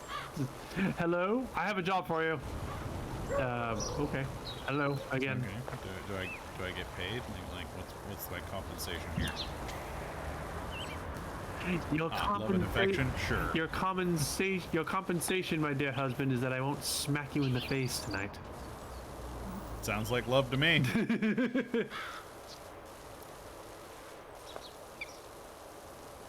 Oh god, TC. Hey, play this game about cleaning because I want you to clean it. Yep. But yeah, she, because now that, like, we've got this, like, fall front that came in, all of the tires on her car are deflated. Oh, really? Yeah, not, like, fully flat, but just, like, they lose a little bit of pressure because when it's hot, the air, you know, expands a bit more, so the pressure's higher. And now that it's cold, the tire pressure is a bit low. Yeah, that actually adds up to what I had to do just this past week because on the drive home from your house almost a week ago, my check tires light was on. Yep, it's because it's cool, so the pressure's low. Yep, I thought about bringing it into the shop, but then I was just like, you know what? No, you don't need it. Yeah, I was pretty much just like, you know what? I'm pretty sure it's just low tire pressure, so I just called up my dad. I said, hey, can I borrow your air compressor for like half an hour? And I did, and I just filled it up myself, and then the light wasn't there anymore. I was like, ha! Saved $100. Yeah. What the? That sound shouldn't have been. And this is on a wall, so I can't leave. Okay. Yeah, and refilling your own tires is stupid easy as long as you have an air compressor to do it. Oh yeah. Right. Like, I mean, I got like a little cheapo, like $40 one, and it does the job. Yep. I just have to let it rebuild pressure after every tire, but it does the job. Yeah. No, I mean, if it does the job, it does the job. It saves you money. So. Yep. Like, to me, that's like one of the most necessary things to have on hand if you own a house is an air compressor. Yeah, they're handy in odd ways. Mm-hmm. Like blow drying Boomer. I tend to blow dry Eevee with the leaf blower. Nah. Whenever I pull out whenever I have to do anything with the leaf blower, like Eevee loves it. Like she All over it. Oh yeah, she's all about it. No, Boomer hates the blow dryer. Yeah, I've used the blow dryer actually is something that Eevee just loves and relaxes to. Like with the leaf blower, she'll get all playful about it and she'll like be wanting to bite at all the air Yeah, coming get out. all yompy. Yep, but with like a hair dryer, she will just lay in front of you and just be like, yes, dry my hair, please. Yeah, no, Boomer does not like it. She'll run away from the blow dryer. Really? Yeah, I don't know why, because, like, she'll go to the, we'll take her to the groomer, and the groomer's like, oh, she was such a sweetheart. She stayed so still and everything for us. She was wonderful to work with. And that every time I try and trim her nails or blow dry her after a bath or something, she's just like, I want to go run around the house and I don't want to behave at all. It's like, what am I doing wrong? I think what it is that when you take Boomer to the groomer, she's in a different environment with different people. So I think what happens is she enters a calmer mood because I think she probably feels she has to for that situation. Yeah. Whereas when she's at home, she knows that she's a lot more comfortable there. So she's just like, I'm gonna go do all the things because I'm at home. Probably. You know. Like that's where she's adjusted to. Whereas if she, I've got toys and everything. yeah. Yay! Whereas if she lived at the groomers, they would have a much harder time grooming her. Yeah, probably. I don't want to be cleaned by you. You need to take me to my professionals. I'm a lady after all. Yeah, I'm a lady that plays in dirty ditch puddles, apparently.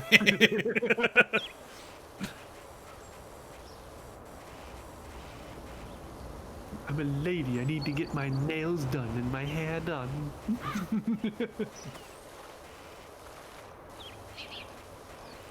I demand only the highest of treatment whenever I'm being clean. Now, if you excuse me, I have to go sniff my butt for 5 minutes. And then after that, I have to go scratch my crotch for whatever reason. Gonna drag my junk across your floor.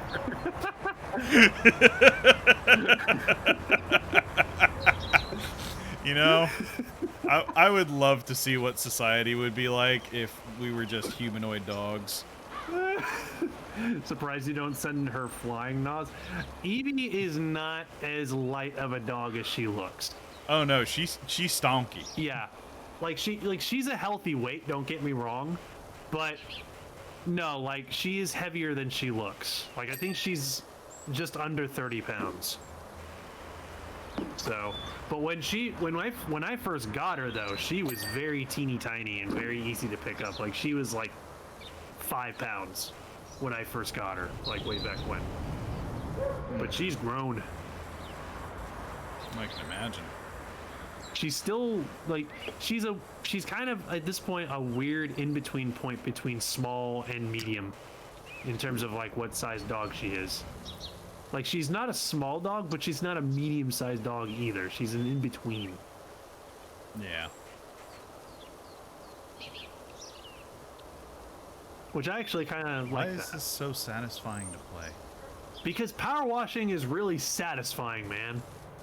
God, what? Whoever came up with the idea for this game made a killing. Whoever came up with the Like they idea, had to have. whoever came up with the idea of this game probably have done power washing as a job before, and they're just like, you know what? It is a really satisfying piece of labor to do. I'm gonna make a game about it. This is what the people need. Yep. Intermediate size. Yeah, that's a good put. That's a good way to put Evie. She's an intermediate size.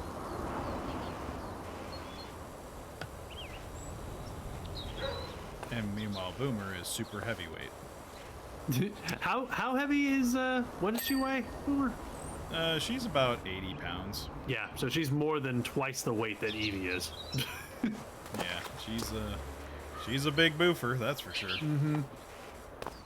But yeah, no, Evie is heavier than she looks. Can I just clean the front of the house and call it a job well done? Nope, that's not how power washing works.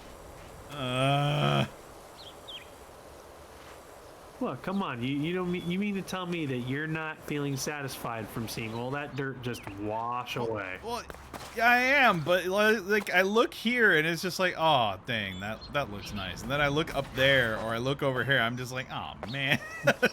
Yeah, you should fix that.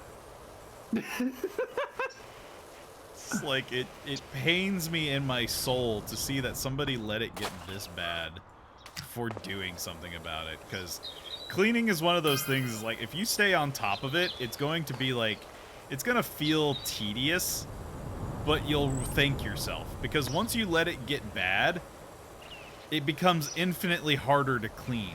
Yep, once you finally do get around to it.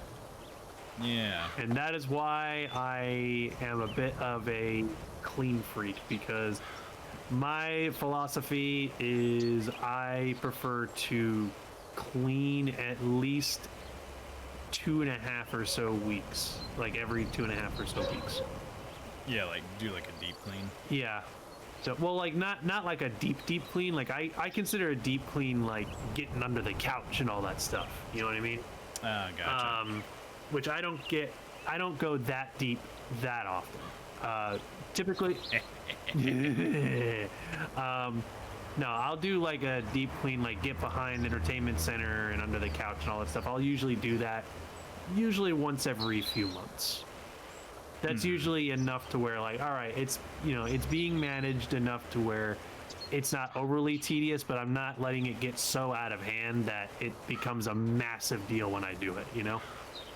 Right. But every couple of weeks I still do like you know, all right, I'm gonna dust the surfaces, I'm gonna vacuum, you know, that kind of thing. Yeah. It's funny you say that, Wolf, because I was goofing around on a RimWorld playthrough. and I decided to theme all of the characters after members in the community and like the rogues team. And Nasida, you are my dedicated cleaner for the base because you're like one of the cleanest people I know. Yeah, because I think there was one time like I was helping you. I was helping you and TC move the stream room into the room it is now. And when it was completely emptied out, you asked me to, do a little bit of cleaning and vacuuming a little bit. And because I was moving some other stuff. Yep. And then when you came back, you were just like, "Oh my God, what did you do? Why is it so clean in here?" Yeah, you fucking went to town on everything. It was amazing. And I think like later, like when we wrapped up for the day, I think you were saying like you unironically said, "I will pay you to come clean my house." Yeah, like legit. Like I would hire you as a maid. I'll get you a little outfit and everything. Yeah, I come to your house dressed in the maid outfit. Yep. Maid services. Well, I mean, like it's because my dad, when I was a kid, like he was always a major clean freak, and he my parents, when I was younger, they would try to hire maids and stuff to clean the house for them when they had the money to do so. And my dad would always do like a second check when they left to see how good of a job they did, and then he would just go back and do the job anyway because it wasn't good enough for him. Yeah. Sounds like my aunt. My aunt lives to clean. Like that is her thing. Yep. So of course, like when it comes to when I was a kid, whenever it came to like, you gotta clean your room kind of thing, you know what I mean? Like it was never like it was very rarely good enough for him. Like I would be like, I'm done cleaning, and then he would go check it and he's like, look at this, you missed this, you missed that, you missed that. And he would spend so much time like teaching me like the tricks and routines that he knew to like get into the deep spots and clean them really thoroughly. And so just those, it's become habit. Exactly. His cleaning habits are now my cleaning habits because of that. Yep. And that's good parenting. Mm-hmm. So as a result, I can't live in a space that's not clean. My biggest thing is like I don't mind doing like a lot of the deep cleaning kind of stuff, but the biggest thing is I have a dust allergy. Yeah, dusting is a problem for you. I know that. Yeah, because like I will begin just sneezing vehemently for hours. Mm-hmm. But yeah, no, like that's a completely understandable reason to not want to dust is when you're allergic to dust. Yep. That is completely understandable. But yeah, no. If there is, if aside from being a professional video editor, if there's another job that I can do, it's clean. Like power wash, dusting, vacuuming, just any of that's like any kind of like labor that has me cleaning stuff. Like I can do it. Mm-hmm. Bumblr puts on gas mask before Dustin looks at TC. Are you my mommy? Speaking of Doctor Who, TC was telling me something about Doctor Who. Oh, yeah, what happened? Yeah. What's going on with Doctor Who? You want to go ahead and you want to tell him? So the showrunner that started the whole revival, Russell T Davies, has signed back on to be showrunner after Chris Chibnall leaves. So yeah, we're gonna start getting some like old school, potentially like David Tennant era stuff back. Ooh. It was just apparently announced today, and I'm just like, what? Nice. So it's whatever it is, it's going to be very interesting, but I'm looking forward to seeing it. Apparently they were not happy with what Chibnall did, and Chibnall is taking his lead along with David Whittaker as the Doctor right now, so should be very interesting. Now, highly doubt they'll get David Tennant back. That would be amazing. But They've never had a Doctor repeat though. no. That would be a weird thing if they did that. Them, like, resurface in audio adventures and stuff like that, but not in like full-fledged form, except in instances like Day of the Doctor, where they did like a movie and it pertained back to the history of the Doctor. Yeah. That's the only time they've done it. But yeah, so people are very, very hopeful with this change that CTAs is coming back, because that was kind of the golden era. I personally liked how Stephen Moffat did a lot of stuff with the 11th Doctor too, but Russell T Davies, that was the golden era of the Doctor Who revival. So we'll see what happens. It's going to take a few years for everything to get installed, obviously, but yeah, that was announced today, so I'm super excited about Nice. that. Mm-hmm. Yeah, Doctor Who's not really my thing personally, but I mean, that's still cool that that's happening. So, Yeah. but I mean, I remember I tried to watch Doctor Who way back when it was still on Netflix. And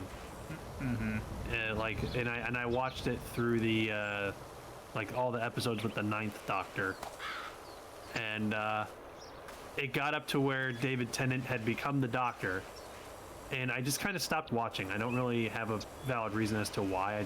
It was one of those situations where like you just kind of stopped. You didn't really have a reason to stop. You just did. Yeah, it just kind of fell off your radar. Exactly. And you never went back to it. Exactly. So, which I get it. I've done yeah. that plenty of times. Which a lot of people have told me that I need to go back and give it another chance, because they were just like, you stopped watching at when it was getting to its best. Are you kidding me? And I'm just like, eh. And that's honestly what happened with me in Game of Thrones and The Walking Dead. When did you stop watching Game of Thrones? I think I've only seen up to the first season. Interesting. Yeah, the first season is where they're kind of like setting a lot of things up, and then the show really starts to get good in seasons 2 and 3. Yeah, I've learned something about my viewing habits. Mm-hmm. Is that whenever something is like really popular and everybody's harassing me about it, I tend to not want to watch it. Yeah, no, that's understandable. Like, because then it starts to become just like, I don't want to watch it just because everyone else wants me to. Right, I want to watch it because I want to enjoy it, and now everybody is making me not enjoy it. It's exactly what happened whenever the Mega Man games were like coming out, and I had a friend that was like super into Mega Man, and it kind of killed it for me because that's all they would talk about. Mega Man.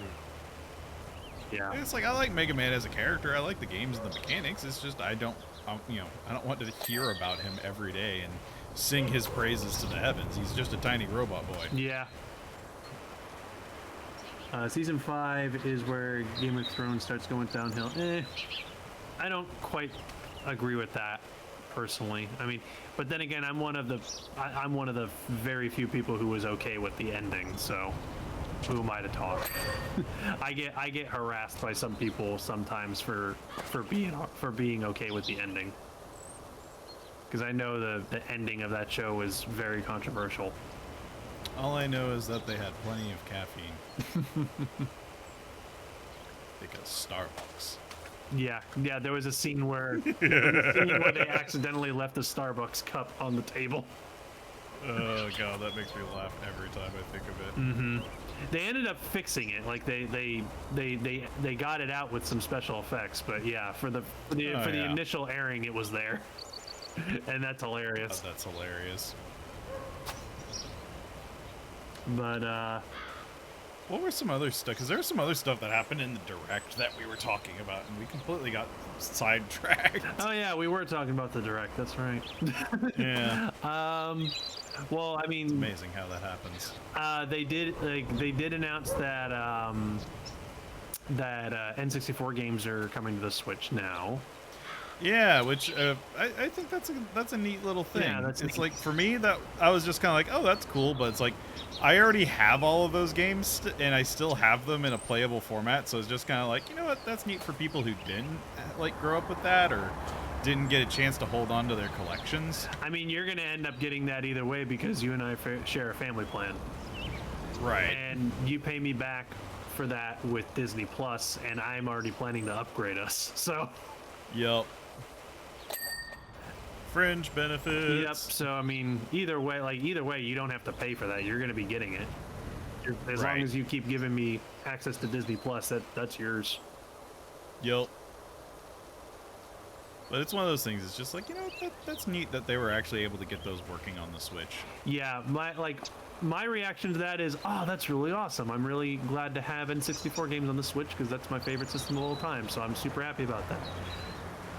Not quite how everyone else was reacting to it, where everyone is either, oh my gosh, this is the biggest takeaway from the Direct. This is exactly what everyone wanted. Either that or Nintendo just needs to bring back the Virtual Console. This is not what we wanted. Virtual Console's never going to come back in the way that it was. Well, it's so funny that I see people upset that the Virtual Console is gone and they want it to come back. Because when you do the math, the Switch Online is a better value. Yeah. Because if you wanted to get all the games that Switch Online offers on the Virtual Console, it would cost you almost $1,000. Yeah. And with Switch Online, you get them for $20 a year. So. Yep. In the short term, it would be more expensive, but in the long term, it would potentially be more. But it's going to take a long time to get there. Yeah. Well, it would. Way longer than the life of the system, probably. Well, if it's $20 a year, let's say you are subscribed for 12 years, that's $240 that you spent overall on having Switch Online. That's still not even coming close to how much it would cost to getting those games on the Virtual Console, because just getting those games individually on the Virtual Console would cost, again, like I said, just about $1,000. Yep. Which I did the math on that sometime recently. I don't remember when, but I remember I was curious about it. And I spent about 5 minutes doing the math, and I was like, yep, Switch Online is an infinitely better value if you really do the math. Yep. So, but no, I'm glad that they're there though. The N64 games I'm super happy that they came. Then again, they won't be bringing every N64 game, only some. Well, I mean, no, but they're gonna bring the ones that matter, Nuh-uh. Oh, really? Yeah, I didn't see Glover in that list. That's a fair point. Well done. I will say that there was a company that did buy the rights to Glover within the past couple of years, and they're Wait, really? yeah.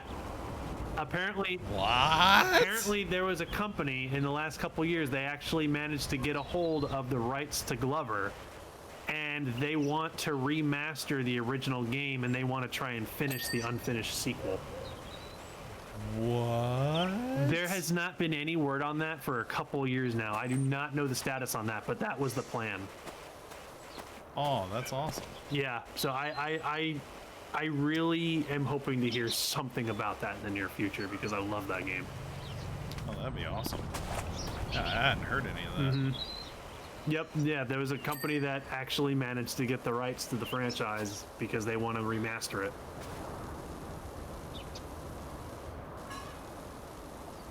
Which I think it's a company, I don't remember the name of the company. I just know that they're well known for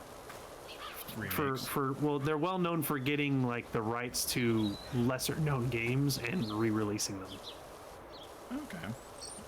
I mean, hell, it's a hell of a business model, you know? Yeah. But I can understand why it works. Yeah, no, it's a good niche. It's a very good niche. Yep. Now, the thing I'm really curious about asking Chad is, what are y'all's thoughts on Metroid Dread? Oh, I'm getting that on day one. You kidding me? That game looks amazing. Yeah, I'm pretty excited for that one myself. Yeah, and honestly, not only am I wanting to play it, but another one of the reasons why I bought the game is also because I want to give the Metroid fan base my support, because that's one of those franchises that I'm just like, you know what, this Metroid needs more love. It deserves way more than it gets. And so Metroid Dread, I want it to be successful. It needs to be successful. Yep. So because if Metroid Dread can become a big hit with a lot of people, then that could spring up a lot of hope in that franchise again. Which it's been tough for Metroid because Metroid's just not that popular in Japan. It's mainly popular here. And that's what's been rough on it because, Japan doesn't want it. Nintendo's less likely to give it much Japan's attention. always been more into, I feel like, I don't want to say they're not into sci-fi, but they're into like particular types of sci-fi. Well, Japan has more of, what's a way to put it? I've always seen it as like Japan's culture, they lean more towards cute things. But in Western culture, we tend to gear more towards things that are cool. You know what I mean? If that makes any sense. Yeah, I get it, but I don't quite fully agree with that because there are some things like Gundam and things like that. Yeah, but even Gundam has a lot of cute stuff in it. Yeah, because it's, they adapted it for part of their culture too with the chibi stuff and all that. Exactly. But I think it's not that they're more of them like kind of the cutesy stuff. It's that they dwell on different aspects of the storytelling, whereas like Metroid is a lot darker of a franchise than what most Japanese games like would tend towards. And Japan tends to prefer more lighthearted things. Right. Or things that are more surreal, not serious. Yeah, that actually makes a lot more sense than what I was saying. Or things that are like exaggerated. Yeah. That makes a lot more sense. Just realism is not very popular, I guess, No. is the takeaway. Yeah. Because, that's actually a great way to put it, is that in Japan, they like things that are more lighthearted and surreal, whereas in the West, people tend to gear more towards that are more realistic and dark. And I think that's the difference in culture, because Metroid is, as you said, a franchise that is all about a more serious, darker tone in the way it tells its stories. Yeah. So, that certainly explains why it wouldn't be as popular in Japan, but in Western countries, it's a well-known franchise. Yep. Also, I'm glad I got this extender, or else cleaning the underside of this roof would have sucked. Also, more Then again, I think I have a ladder. Yeah, I have a ladder, but meh. Also, more information about Bayonetta 3. Bayonetta 3 is one that I am glad exists, and I'm glad that people who want it are getting it, but it's not really something that I'm personally excited about. I like and hate her haircut. Her haircut. That's all I'll say. Her haircut is... I don't really have an opinion on it, but... Bayonetta is just... I don't know, like... It's not really my thing, I guess. Like, just... Yeah, I can understand that. Yeah. It's not that I don't like it. It's just I'm indifferent about the Bayonetta series. But I'm still glad that people are getting their new game. That's good. Yeah. All I know is that she can summon a thing that sounds like an elephant. Yeah. Why does it sound like an elephant? That just seems weird to me. I'm sure it's big like an elephant. I'm sure there's a important reason as to why it sounds like that. It's just when I see that big thing, that big demon pop up. You would think it would be more growly and not all like Dumbo. Yeah, like I would think it would sound more like, a demon. Godzilla. Yeah. But instead we get an elephant noise. Like that's weird to me. Yep. But maybe there's an important reason as to why, and I just don't get it because I haven't played the games. Yeah. So. And I think the thing about that sound effect that bothers me is that it is the stock elephant soundtrack. Like, Yeah. I've heard that elephant noise in so many other things, and that's why it bugs me. Like that specific stock elephant noise. Yeah, we were laughing about that because like We were talking about that one day in kind of the after party, like after stream, about like we could pick that out of like any kind of thing. Oh, hi, Boomer. How you doing? Oh, hi, Boomer. She just came in here and just gently put her like nose on my elbow and was just like, "Hi, I'm here. hello." Do you watch the Wooly videos about Kirby? I don't know what you mean by Wooly videos, but I do know that. I'm assuming that's a YouTube creator. I guess so, but I'm not aware of them. But I just know that. I haven't had time to even like really watch YouTube. But I do know that the new Kirby game looks amazing, though. Yeah. I am curious about what kind of like. The only thing from the Kirby video that I miss is I don't think DDD popped up like at all. Oh, it's about the lore of Kirby. Okay. Ah, gotcha. But yeah, in the Kirby game video, I didn't see any like villain or DDD pop up. So I'm just kind of like, okay, who's the big bad, or like what's the plot here? Because we don't have any like antagonizing force yet, you know? Yeah. Yeah, that's what we need to know. Like, we don't know what the threat is in the game yet. Did you ever watch Game Grumps play Deadly Premonition? That is full of stock sounds. No, I haven't seen that. Oh yeah. I'm not. Yeah, I haven't. I'm not aware of it. I haven't seen their playthrough, but I have heard the game before. So it's like flooded with stock sounds. Yeah. That's awesome. Oh god, climbing ladders is wonky. Jeez. Let me up. Why is this ladder so unwieldy? Also, there we go. That roof is horribly filthy. Oh yeah, no, there's an entire army of pigeons just went ham on this roof. Good Lord. Yeah, we're just gonna go through and do it methodically. Honestly, another highlight of the direct for me was when they talked more about Mario Party. Yeah. Because which is it just the N64 maps, or it's just maps from the N64 games. So it's just, like it's remakes, excuse me, of the. But it's like the tiny versions from like the Switch one, right? No, they're the same size with the same amount of spaces. Oh, yeah, really? As the originals. I thought they like shrunk them down. No, a little bit. like if you look at the footage, they look smaller because of the updated visuals. Maybe because it's widescreen. That too. But if you actually count the number of spaces on the board, it's the same. Okay. So, yeah, they're not smaller variations. It is the same size if you actually look. They just look smaller, but they're not actually smaller. Gotcha.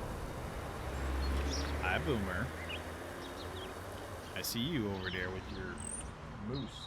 That's the toy you have today. One day it's the moose. Another day it's a gnome.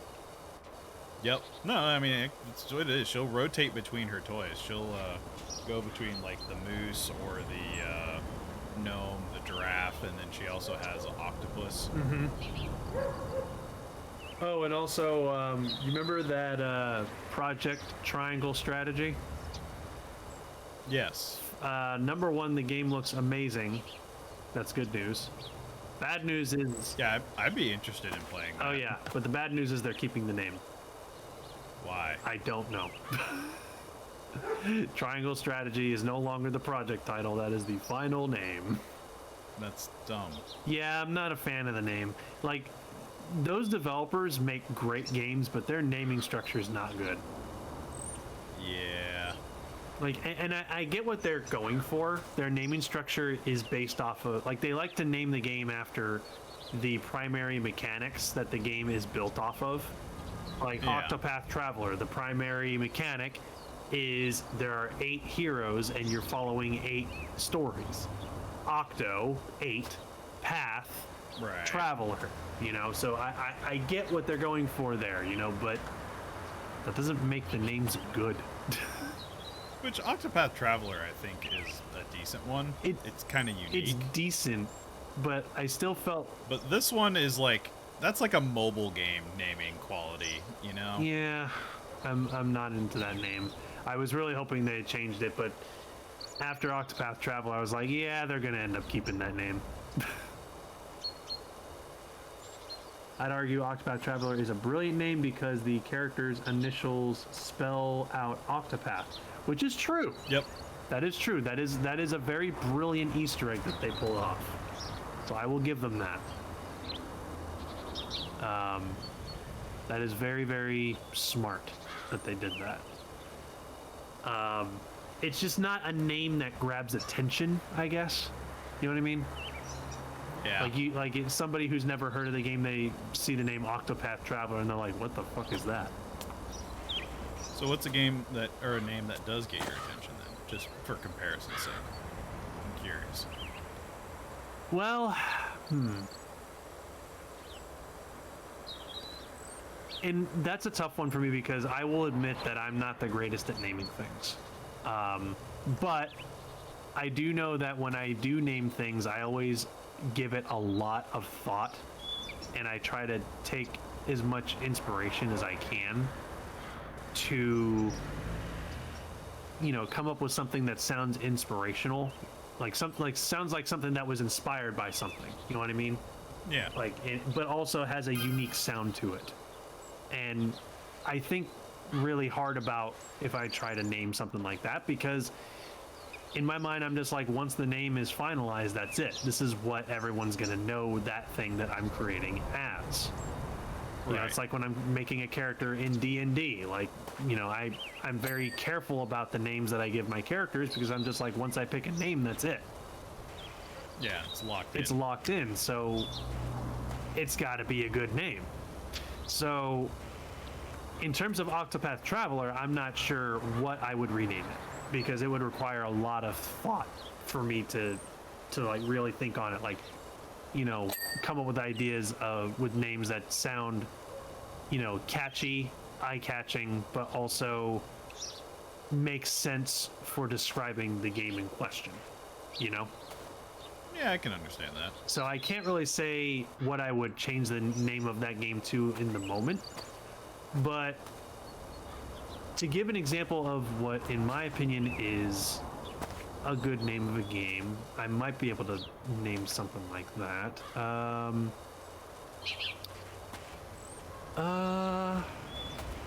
So here's one. I really like this name, which is Final Fantasy Tactics. Uh-huh. It is a name that obviously points to the mechanic of the game, but it just rolls off the tongue really well. Yeah. Final Fantasy Tactics. Like, you hear that name, it's not only a fun name to say, but it's got some strong syllables. It's got strong syllables, but it also tells you what you're in for. Yeah. You know what I mean? And I think that's as soon as you pick it up, you know what type of experience you're in. Yeah, and I think that's what makes it a strong name, in my opinion. And plus I'm also a sucker for simplicity too. It's like I'm not a fan of. I've never been a fan of super long names with a ton of syllables. Which is probably why Octopath Traveler is a name that doesn't really suit that well for me. Like, it doesn't sit well all that great for me personally because it's got a lot of syllables. So I don't know. And it is a brilliant name in its own right. I'm not taking that away from it. It's not a catchy name, I guess. I don't know. Again, I would need to give a lot of thought into what I would rename it. It's just I like simplicity, and Octopath Traveler just seems like a name that's more complicated than it needs to be. You know what I mean? I can understand that, but also it's probably one of the most on-the-nose kind of things you could go with. Like, same thing with, I think that's more what it is. It's like, you like simple names, but not on the nose. Yeah, exactly. And that's, I think the problem I have, and it's not. Again, I'm not taking it away. I'm not taking away its creativity. It's a very creative name. It's just not a name that I would give a game. You know what I mean? It feels like a name like a logical programmer would come up with. Yeah, like it feels like if you're a programmer, you would name the game that. But if you're a creative artist, you would be like, I mean, it makes sense, but you know what I mean? Yeah. So I get you. and.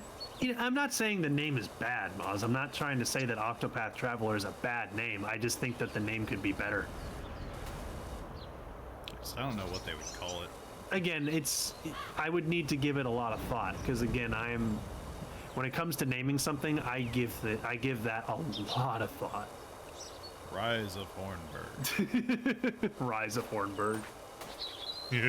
But I mean, yeah, why not? But I mean, you know, what you name something also depends on like what do you want the focus of the name to be? Do you want to highlight, you know, what the mechanics of the game are? Do you want to highlight the story that you're trying to tell? Like, what is it that you want the focus to be? You know? Right. Like, is there a main character? Do you want to, you know, include them in it? Right. Exactly. So it ultimately comes down to perspective on like what you want to be the focus. Yep. So. Ooh, I know. Octopath Traveler, fight my cat. I mean, you can make people fight your cat. So. You travel 8 paths or something. Like I said, it's not a bad name. It's a smart name. It's just not a name that I would give a game personally. Yeah. It just ain't your steez, that's all. Mm-hmm. And don't get me wrong, I love that game. Octopath Traveler is one of my favorite RPGs ever. And I'm not taking anything away from the name, like I said. If I was naming a game, I wouldn't name it that. I have a bigger beef with one of the characters in the game. Oh, really? Yep. And what is that? The thief. From a mechanic standpoint, I would get it. From a story standpoint, I'd need an explanation. There is no reason why all of these characters that have very good chivalrous and, like, benevolent kind of backgrounds would travel with somebody who is an outright thief. True, but I can also argue about your D&D campaign on why everybody is okay with traveling with Puck Padfoot. Oh, yeah. You know what I mean? Like, when there's a thief involved, you have to get creative on how you are able to include him as a traveler with these more do-good characters. Right, but it's like he's not going through like a reclamation arc or, you know, other things like that. It's just he was essentially conned into doing what he was already planning on doing. Mm-hmm. And yeah, I'm not trying to sit here and say that he is the greatest character or anything, but I know... I feel they could have done more to expand on him to make him immersed with the other characters' like plot lines Well, better. I know a big criticism of Octopath Traveler is that the characters almost never in any way interact with each other. Yeah. Which I will agree that is something that They don't feel like a party. Yeah, exactly. It doesn't feel like they're a party that's on an adventure. They just feel like a bunch of individuals that happen to bump into each other whenever a boss shows and they're up. they're just like, yeah, and they're just like, oh yeah, we're just happen to be traveling along the same road, going to the same place. Maybe that's what it is. It feels like 8 protagonists are like all having their own adventures that overlap. Yeah, rather than being, you know, a group effort. Yeah. Alright, what the hell do I have left on this thing? Is there anything? I think I've got everything on the roof, so it's got to be little stuff. Oh, there we go. Yeah, stuff on like the door. Tressa would be the most opposed if she is a merchant. That's... Yeah. I also wonder if Ulbrich would probably be the most opposed as well, because he's a man of honor. Yeah. You know, so I feel like out of all the characters, he would be the one who would be like, "Stop thief!" You know? Yeah. But again, like when it comes to a story that has an adventuring party and one of those people is a thief, you kind of have to put those you kind of have to put those little honor things aside and try to figure out a way, like, okay, how is this thief going to travel with these people? Yeah. You know? Or else you run into the D&D trope of lawful stupid, as people like to phrase it. Mm-hmm.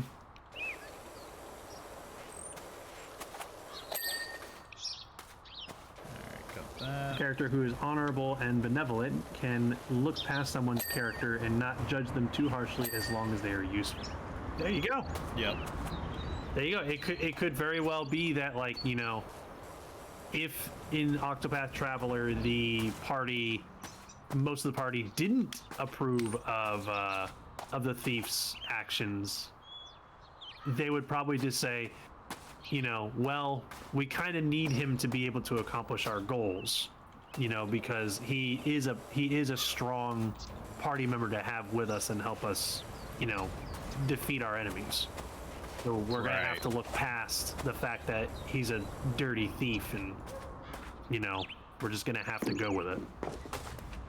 Yep. They can be useful. Yeah, If steered in the right direction. exactly. And Yeah. that's kind of a good way to include a, you know, a more malicious character in a party of a bunch of do-gooders.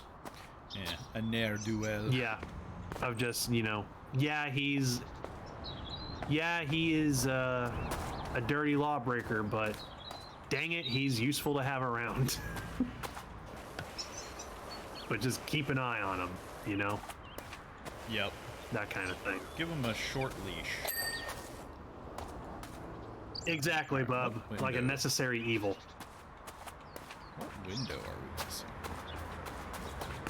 Moss says, I'm playing a character that is a do-gooder and very literally a knight, and he doesn't There we go. mind Puck. So, Yep. yeah. Alright, we did it. We completed the bungalow. Yay! Woo. Oh, that time lapse is so satisfying. You Look know, at how clean that I didn't paper is. realize how bad it was, like, as I started getting into it, but now that I'm finished, it's like, you know what? That is nice. Look at how good of a job you did. Oh. Wonderful. Beautiful. Alright, now we can get fancy new stuff. Yeah.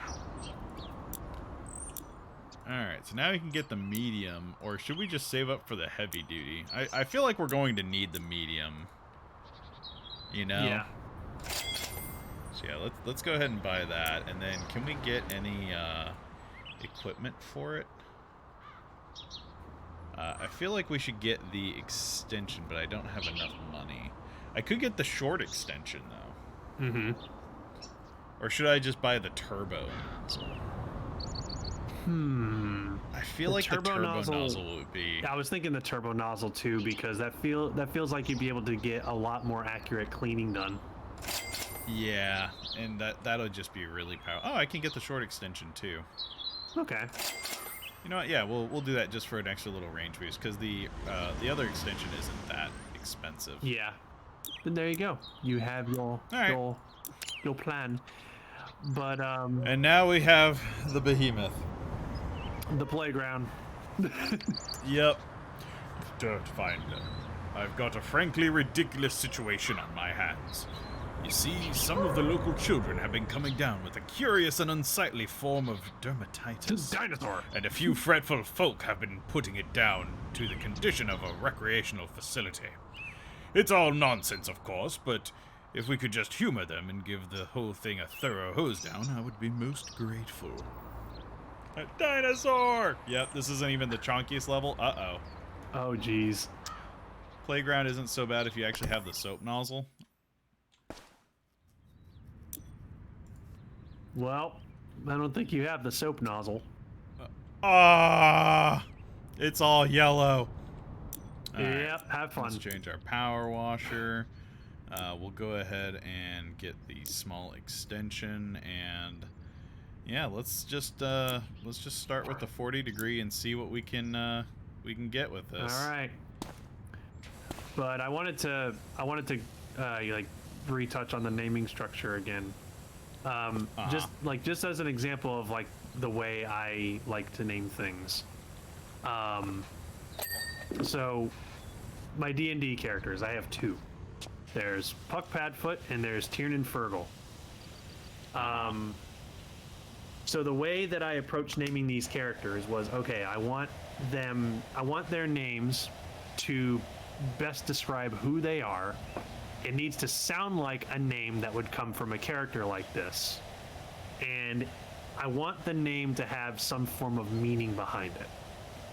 And it needs to be a name that feels good to say, if that makes sense. Yeah.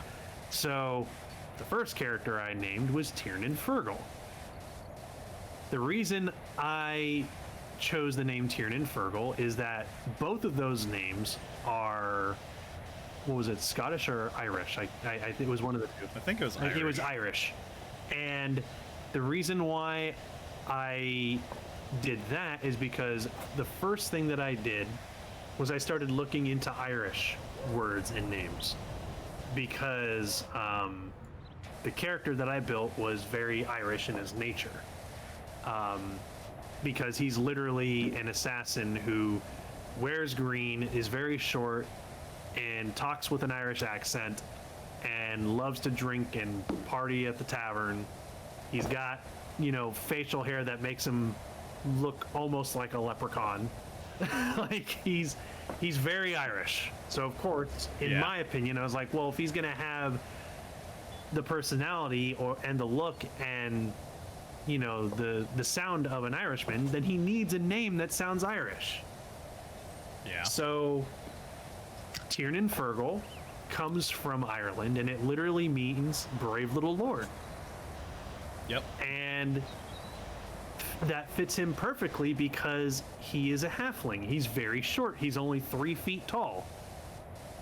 So brave little lord, and he's an assassin, which, assassins do stick to the shadows, which one could argue that is a cowardly maneuver, but it can also be argued that sneaking into the dens of your enemy and trying not to get caught can also be a form of bravery. Yep. It's all perspective. Yep. So, Tiernan Fergal. So you like to take the filmmaker approach to naming.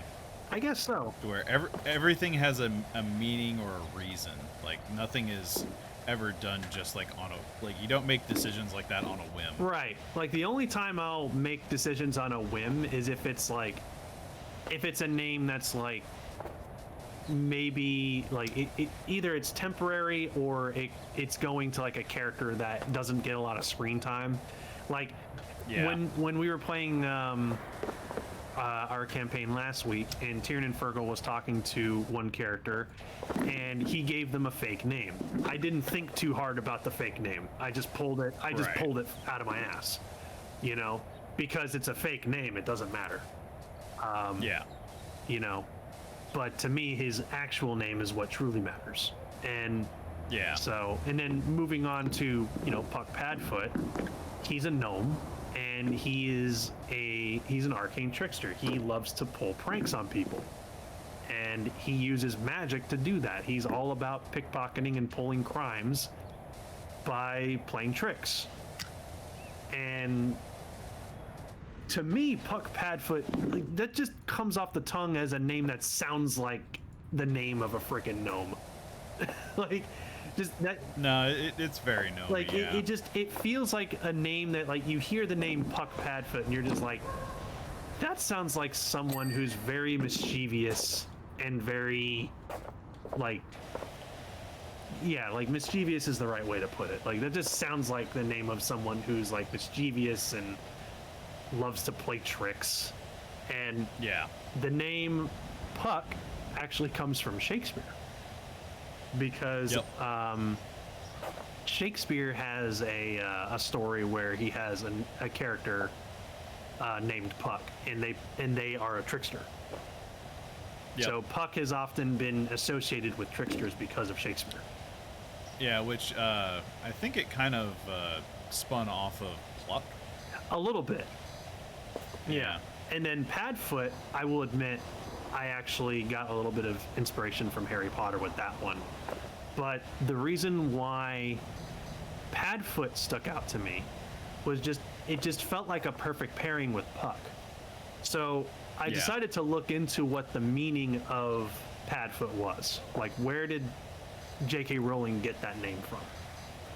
And I found out that Padfoot is actually a Celtic word that means a ghostly dog, or in some cases, it can just mean a ghost in the shadow. So I was just like, Puck Padfoot, it literally means a trickster in the shadows. Makes sense. So I was just like, well, he's an arcane trickster. That's perfect for him. Yeah. So there you go. So yeah, it's like you said, like I like to have my names have meaning behind them. Yep. It's kind of, No, I get it. It makes a lot of sense, especially like, you know, for something that's big like a film. Like those, all that kind of stuff can be like Easter eggs and extra little bits of flavor. so yeah, I'm actually quite proud of how I came up with those names. But anywho, we're power washing. Yep. I mean, that's what else are we gonna talk about, man? We just, I'm over here wiggling my mouse up and down for hours on end, and I'm going to end up with carpal tunnel after this playthrough. I know. I know I've been spending a lot of time talking about this too, so. Oh, that's all good. We just chilling. Yep. We vibing. So yeah, that's I want to try and get like all of the floor done first, and then the I'll floor like home is in the on- easiest thing to be doing. Yeah, like I want to get all the floor done, and then I'll home in on like all of the vertical bullshit. Still though, like it's really satisfying watching you clean just the floor of the playground. Yeah, just watching the layers of grime just peel back. Like I said, man, if I had to get a job doing physical outdoor labor, this would be it. This would be it. Yes. I can understand that. I am perfect. I would actually be okay with if I got a job as a power washer. It's not a job that it's not the ideal job, obviously. But Right. if I was in a situation where I'm just like, I have to do outside labor, I'm just like, all right, you know what? I can power wash. I'm fine with that. Yeah, I'm gonna blast things with water. Yep. That just sounds like fun. Exactly.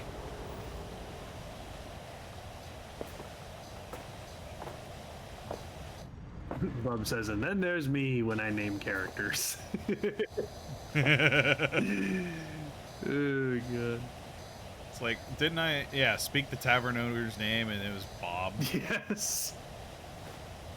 But, like, that's also, like, that's one of the reasons why I kind of hate naming things, because I know that if you ask me to come up with a name, I'm going to think way too hard about it, and I hate that. Right. Which the reason I went with Bob was because it felt ingenious to me, because it's such a common name, people would overlook it as an option. So it's kind of a something so simple is something that people would think is too simple, you know? So it makes a great password. What's your name? Bob. Wait, I was expecting something like, I don't know, Really? Not like Vignius the Destroyer? Yeah, or Lucius Sittingwell or whatever. Yeah. You're not the famous barbarian Carpus Tunnus? You're not Goobly Durbum. No, I'm just Bob. We did have a barbarian in a past campaign with the name Carpus Tunnus. Really? Yes, he was themed after like a Roman era barbarian. But he had terrible wrists. That's great. So like he had a 1% chance every time he swung to like drop his weapons, because he's just damn, my wrists. Ow! Carpal tunnel. Shit. DeMagna says, my bard I named Nightingale because it's a nice name, but also it's a pun on her nature. She's a split class bard rogue, but she's also a split personality. Gale is the bard, Knight the altar, is the rogue. So it's Nightingale. Ah, nice. I like that. Yeah, I like that. Very smart. Yeah, I like that name. And yeah, Nightingale just sounds like a really cool name. I like that name. It's like I think I saw somebody, they had like the word night in their name like 3 times. It was like, or like darkness or something. It was Umbra something Nighthawk. And I forget what their middle name was, but it was just like darkness, darkness, darkness. We get it. You want to be super dark and edgy. Yeah. Okay, Edgelord, calm down. So I like the name Umbra. It's got like a distinct kind of sound to it, but like whenever you pair it with that much other darkness, it's just kind of like, okay, come on. Oh god, like it's kind of like it's kind of like the Pokemon Darkrai, because you have the literal word dark at the beginning, but then you have Rai, which is a word from another language that literally means dark. So its name is literally just dark. It's dark, dark. Yep, it's just dark, dark. Dark, dark. Yeah, that's what its voice is going to be from now on. It's not dark right. It's not going to scream. It's going to be dark, dark, dark, dark, dark, dark, dark, dark, dark, dark. I am the mythical dark, dark. Have you ever seen Darkrai when its legs are out? No. He looks like a weird vampire hunter or something. Really? Like it's not. Oh, now I gotta like it's see not it. even cool looking. It's just like imagine Darkrai, but just these big, long, skinny legs sticking out of the bottom. Yeah. Which, speaking of, I was playing Pokemon Go earlier, and I saw like a 5-star raid for something called, I think it was Azelf. Azelf. Yeah. Is that a legendary? Let me Google that. Because if it is, it's the derpiest looking legendary I've ever seen. Azelf. Okay. I'm pretty sure that's what it was. Oh yeah, I've seen this thing. Yeah, it's just like there's nothing that gives me the wow factor of it, you know? It just looks like some kind of combination of a jellyfish and something else. Like it's got the Yeah. jellyfish head, but it looks like it's comboed with some other sea creature. But it's psychic type. I googled Darkrai legs and got a pic of Darkrai with Bayo's legs. I have that picture too on my computer because I had to use that for a video recently. Awesome. I approve. Darkrai with paint in his legs. I know. That's amazing. Yep. Yeah, I know about that one.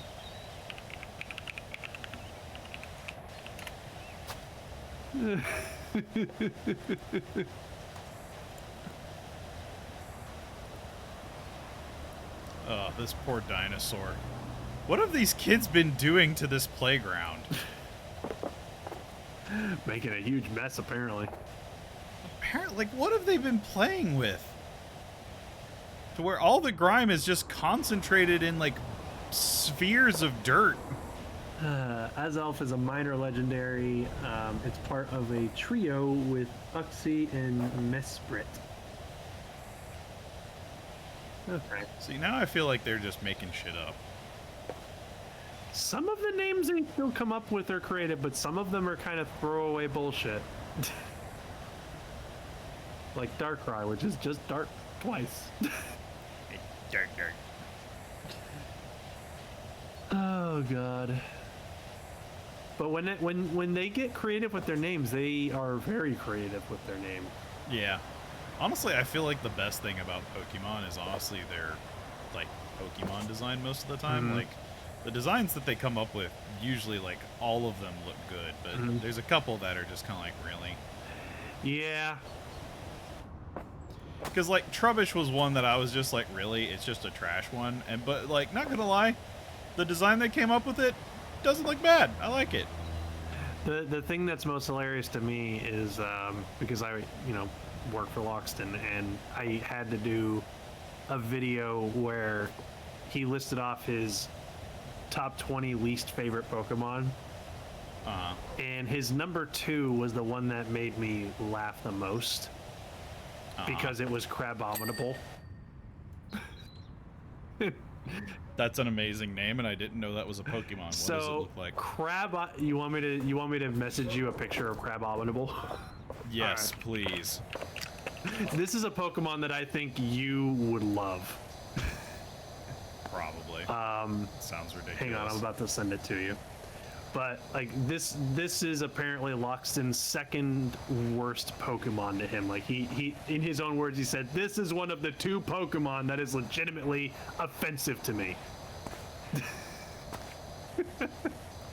Why? But I gotta know. Why? now you're gonna love it. I know you're gonna love it. But I just discorded you the Crabominable. All right. Let's pull this up. You gonna pull it up on stream? Yeah. Oh my god. Why does he have a bra? That's Crabominable. What the like? He is a combination of a crab and the abominable snowman. I mean, yeah, but first off, crabs have big claws. He has like big footprint paws. That's not right. Second, he's kind of got like the Frieza crotch plate. And then he has like this bra thing going on.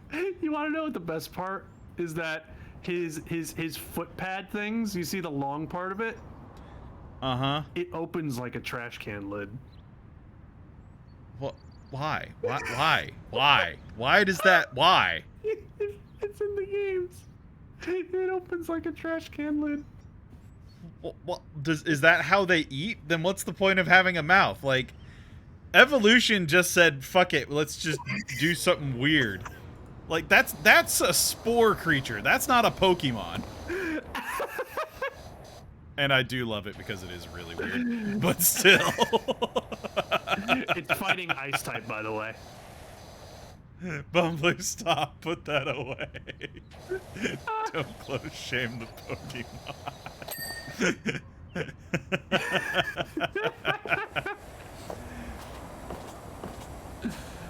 Oh my god, Crabominable. That is amazing. I love that is a Pokemon. Yeah.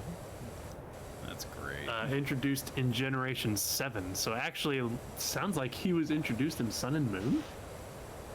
Yeah, he was first introduced in Sun and Moon. That makes sense. Oh my god. That's probably why I never played Sun and Moon.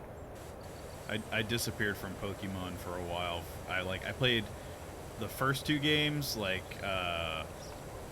Silver and Gold, and then I stopped until X and Y. Yeah, I stopped at Gold and Silver as well, and I didn't get back into Pokemon again until actually the Let's Go games was the first like new Pokemon I'd gotten into for a long time, which was technically a remake. So actually I went from Gold Silver all the way up to Sword and Shield. Yep. Which I've played Ruby Sapphire now because we did the race. Yep. And this winter I will be playing Diamond and Pearl because of the remakes. So I'm Yep. starting to catch up. We're catching up. Yeah. Yep. So what was Loxton's least favorite? Yeah, because Crabominable was his number 2. Yeah, I can only imagine what the last one would His number 1 most hated Pokemon to him is Ambipom. be. Ambipom? Oh, is that like the evolved form of Apom? Yes, Ambipom is, as he described it, his worst nightmare. And he loves to make fun of the fact that he hates Ambipom so much. Because Apom was the monkey with like the hand tail thing, Yeah, and Ambipom is its evolved form. which it didn't originally have an evolved form, right? They added that later or something? Yeah, let me look it up.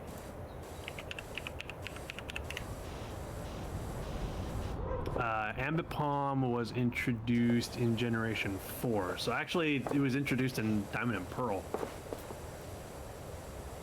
Oh, really? Yeah, Okay. because I think Apom was introduced. He was in Gold and Silver. Yeah, and then Because he was one of the ones you could headbutt out of a tree. yep, and then with Diamond and Pearl, they introduced an evolved form for him. So.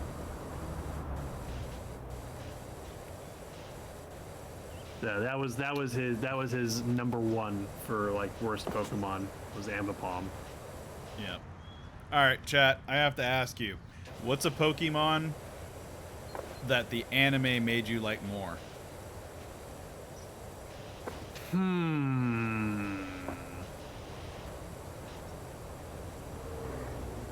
It could be any generation of the anime.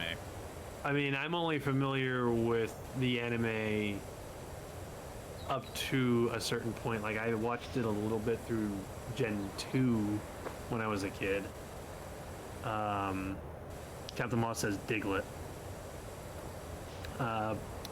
Diglett dig, trio. Yep.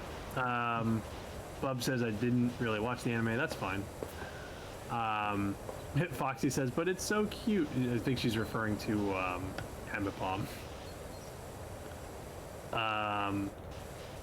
Wobbuffet, yeah, I think my love for Wobbuffet definitely went up because of the anime as well.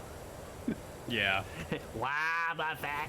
Like, I just love that he would just pop out of the Pokeball at just random times for no reason other than just he wanted to be part of what was going on. Yeah, it was like comic relief, Yep. kind of. I'm here too, I just want to be part of it. Yep. Yes, he was that character. Yeah, I think I'll say Wobbuffet as well. I love Wobbuffet.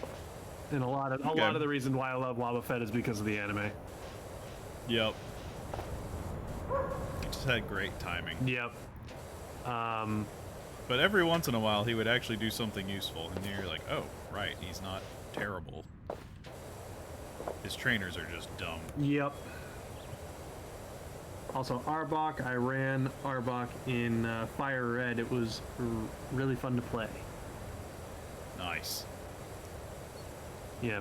By the way, remember a few years back when I bought that copy of Fire Red off of Amazon? Yeah. It's a reproduction cart. Oh. I found that out a couple months ago. Well then. Which, I mean, for a reproduction card, it actually works pretty well, so I'm not complaining. Yeah. I mean, if it works, it works. So, for mine's Electabuzz. Electabuzz? I didn't care for Electabuzz whenever I first saw him in the Pokemon games, but whenever I saw the anime, I was like, you know what? Alright, I can get behind this guy. Simply because his voice acting isn't him saying his names. It was just... You know what? I like that. It's like he would just go... Electabuzz! It's great. It fucking kills me every time. The voice actor had to have had a blast doing that in the fucking studio. It's like a fucking fat Gungan. I love it. I really used a poison type that wasn't Venusaur or Eternatus?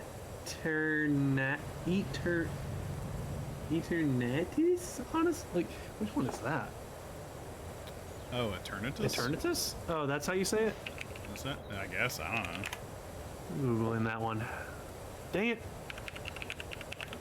Eternatus. There we go. Yeah, which Pokemon Go introduced me to another one. Oh, okay, that I one. I love remember now. that one. Okay. I'm sorry, go ahead. Because Pokemon Go's got like an event going on right now, and there's like 1 million Glameows or whatever spawning. And I just evolved it into Purr Ugly, and I love it. Purr Ugly? Yes, it is amazing. It is such a chonkster. Let's see, let's have a look at this. Oh, yeah, I've seen this one. Yeah, he's just a little chonky cat. He's just a big chunky cat, yeah.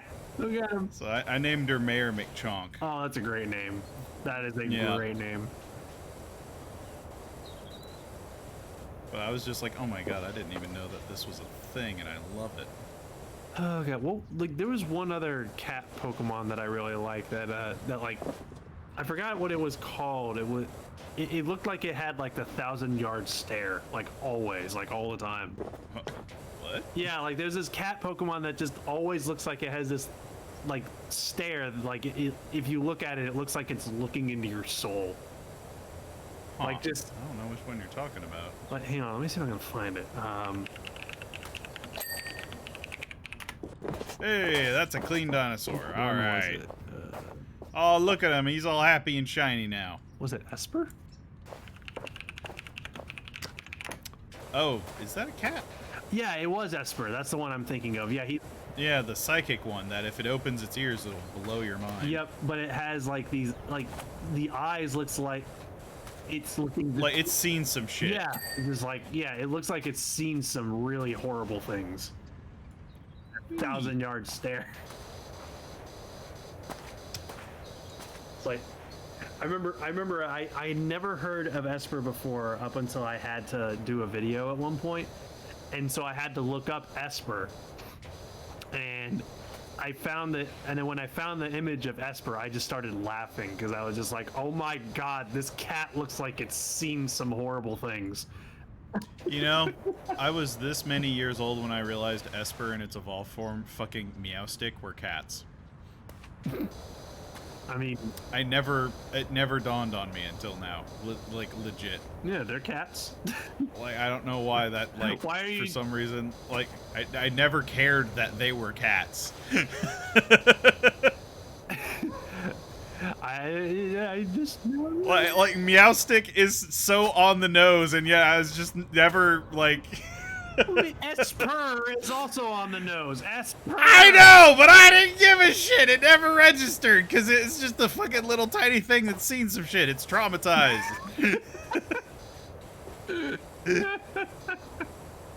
I never had to ring that bell. That was a thing. You know how oblivious I am to most shit. Yeah, that's fair. Oh my god. Then again, I guess that's just me, I just take things as they are. I don't really judge them that harshly. There's gonna be a lot of Pokemon to play this winter, that's for sure. Yeah. We got the Diamond and Pearl remakes coming out in November, and then we've got Legends Arceus coming out in, I think, January, actually. Yeah, honestly, October is just kind of loaded this year. A little bit, because, I mean, I know in October there's Metroid Dread. You also have the N64 games coming out for Switch Online. You also have the Mario Party. What else is coming out in October that's really big? I know they have the Direct for Smash. Oh yeah, they're going to be announcing the final character on October 5th. Fatal Frame, as Wolf said. Which, is that coming out then? Interesting. For some reason, I just seem to have this memory of like a whole bunch of stuff that's coming out by the end of the year, but I just can't remember what they are. Yeah, it's all good. It just seems like Nintendo just went like crazy with October this year. Mm-hmm. I'm gonna Google that. Everything releasing in October. Don't do it. Your wallet can't take it. My wallet will be fine. Let's see. October, we have... aside from just Nintendo, there's a whole bunch of stuff. Like, obviously, there's Mario Party Superstars and Metroid Dread. There's also Back for Blood, Super Monkey Ball. Oh, that Guardians of the Galaxy game comes out in October, too. Also, Far Cry 6 does, too. Really? Far Cry 6 is coming out that soon? Apparently. Yeah, October 7th. Wow. Yeah, so... TC will be happy about that. Yeah. October 7th, that's when that comes out. Also, Age of Empires 4. Awesome. Yep. And for those of you who don't know, Back for Blood is from the developers who made the Left 4 Dead games. So, Back for Blood's kind of like the spiritual successor.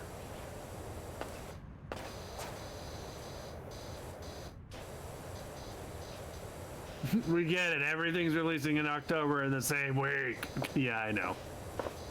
Yup. Yeah, Metroid Dread. I'm really looking forward to that one. I've never Actually, played a Metroid TC game. was suggesting something, and I'm curious if chat would be interested. Oh yeah, what was that? She bought a master collection of Mass Effect. Would that be something you'd be curious to see us stream? Oh, the Mass Effect games? Yeah, I've never played any of them, so I've only played the second one.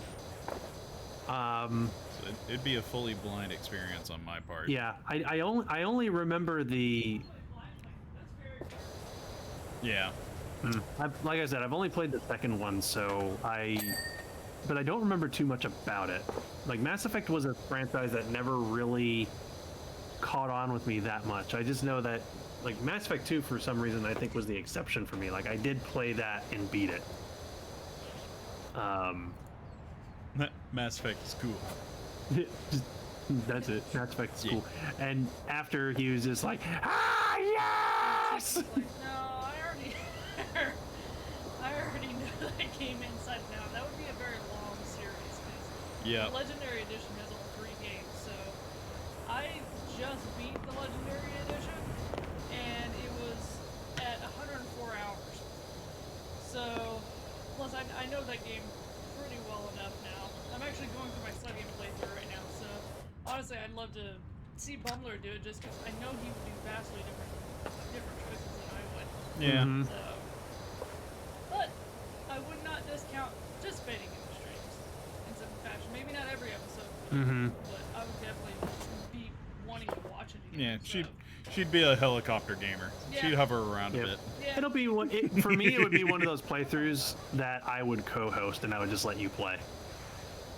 Yeah. Because Mass Effect's not really my thing personally. I can understand But that. I would be interested in doing a stream and just kind of like watching you play through it. I'd be fine with Yeah, that. you get the experience by proxy. Yeah. Dead Space 2 is the best Dead Space. I've only played the first one. I never played 2. There's a remake coming. There's a remake for everything. Just like there's an app for everything. Yeah. Well, I know that a lot of people were excited that there's the remake of Dead Space coming out because people just want Dead Space to come back in some form, whether it's a new game or a remake, you know? Right. Because Dead Space definitely, like I've never really been into Dead Space, but I do know a lot of people absolutely love it, and I can agree that it's not getting the attention that it does rightfully deserve. Yeah. All right, chat. I have a question for y'all, and I need your input. What's the question? What would be the stupidest game to get a remake?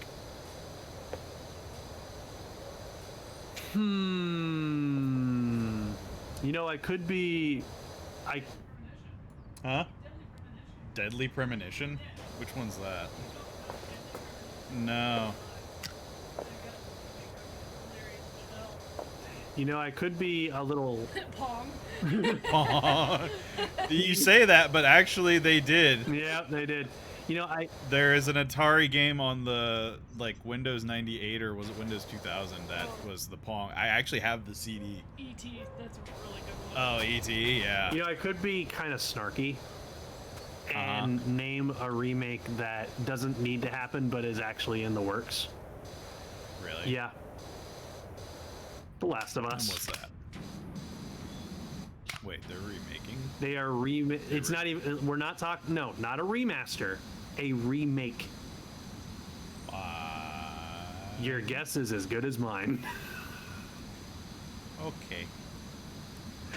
That, when I heard about that, I was just like, that's dumb.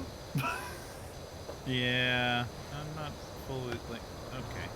Yeah, You know what? why? That's like if they went back and remastered the Uncharted games. They're not that old. Well, yeah, which, by the way, I want the Uncharted trilogy on PC, please. Thanks. There's a lot. I can understand. There's a lot of things on PlayStation that I want on PC. It's like they just released They're just about to release anyway. Uncharted 4 for the PC, and I'm just sitting here like, I want 1 and 2 and 3. Put those on PC. I want them. Yeah. Why? Money. Mhm. Yep. Like, PlayStation... That looted... What game are you? General Custer? General Custer? What are you talking about? That loot Atari game. DeMagnus. Wait I have no a idea what minute. game you're talking Okay, about. I think I know what game he's talking about. Let me see if it's the one I'm thinking. Let me see.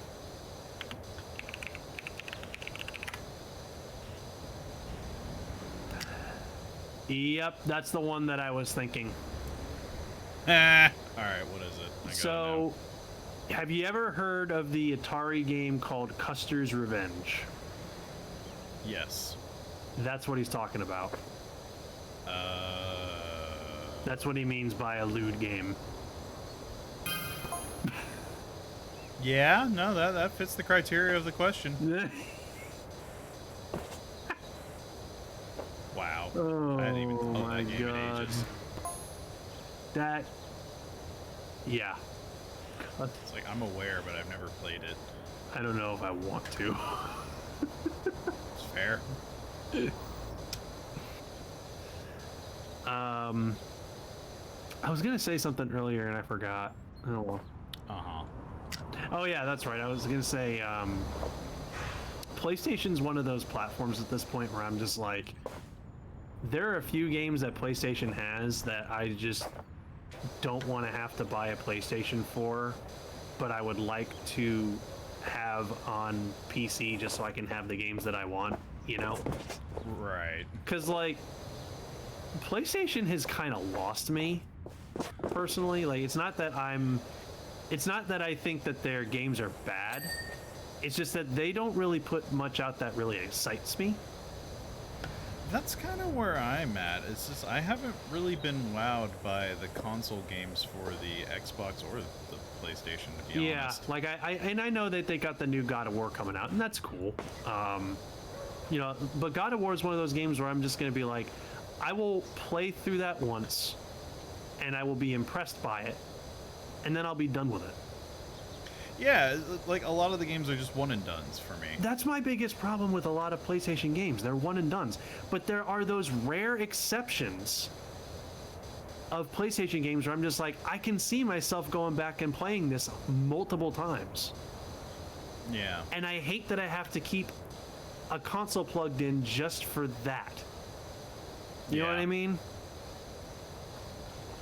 It like, for me, those games, like, it's primarily games like Bloodborne and Persona 5. And those are games I'm just like, I can't stand that they're trapped on PlayStation. Yeah. I can't. Wait, that game has a sequel to Magnus? What game? The one he was talking about earlier. Custer's Revenge has a sequel? Apparently. Hold on. I'm Googling this. Oh my God, it does.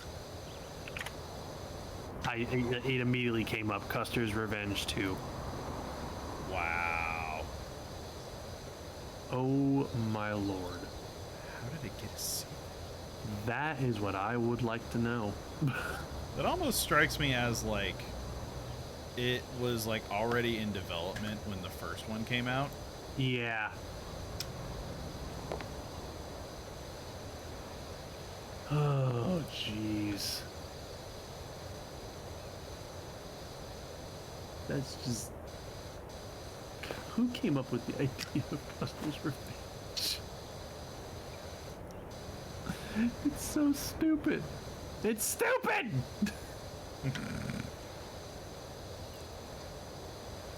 And not in the good way.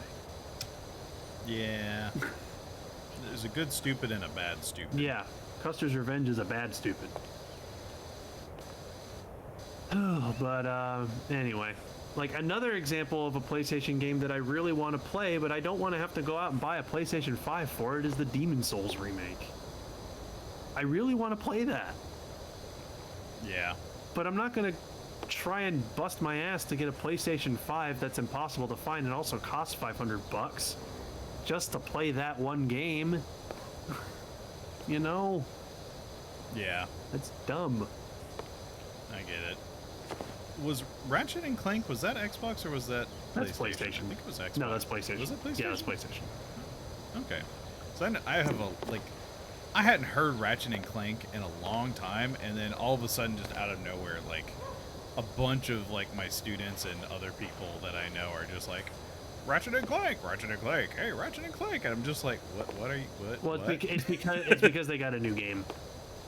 Yeah. And that's why I was just kind of like, I didn't even know that they were still making Yeah. those games. But I'm not gonna lie, like one of them showed me a trailer. I was like, dang, that actually looks really good. Yeah, no, Ratchet and Clank Rift Apart actually looks really good. And they have this like mechanic where that takes advantage of the solid state, apparently, that's in the new PlayStation 5 that like allows them to load zones like stupid fast. Yeah. So like a lot of it has the with the Rift mechanic. Yep. So interesting Where stuff. you're teleporting in and out of areas. Yep.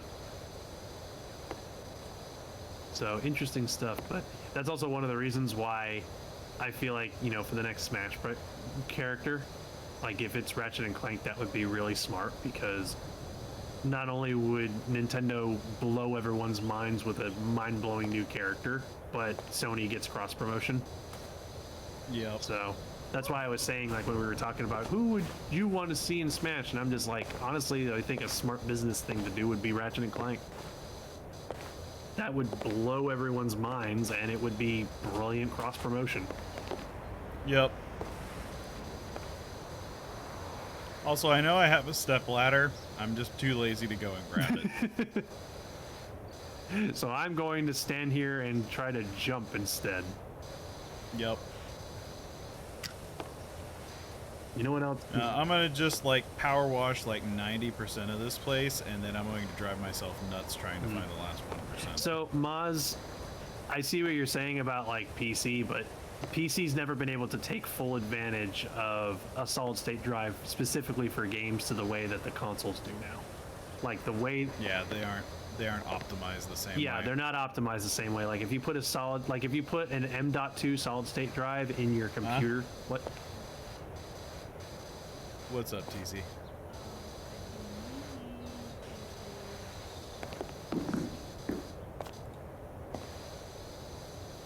Escape? Oh, in the game? Yeah. Yeah. So this tells you the percentages, Uh-huh. and if you click on one of them, it'll highlight it in the game. Ah. So you could tell by that what is left, and if it still shows 99%, Uh-huh. finish it obviously. Right. You click on it, and it'll highlight it like that. Okay, that's handy. So it'll help make it a little bit easier. Now, if it's a little teeny tiny bit hitting somewhere, then Yeah. you gotta kind of look around a little bit. But that highlight will help. Yeah. It's gonna stay highlighted. Right. Okay. So that might help you if you see little stuff. So you can use that to just kind of mark things that you may have missed or not finished. Right. Once you get towards the end and you're just like, what the hell did I miss? Then you can go just pretty much down the list and see what's still like 87%, 99% highlighted, and then go find it. Right. That's good. And that'll help you spend. Okay. Interesting.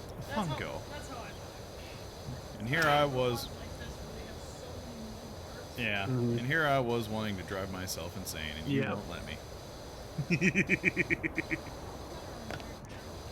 Pretty much. Yeah.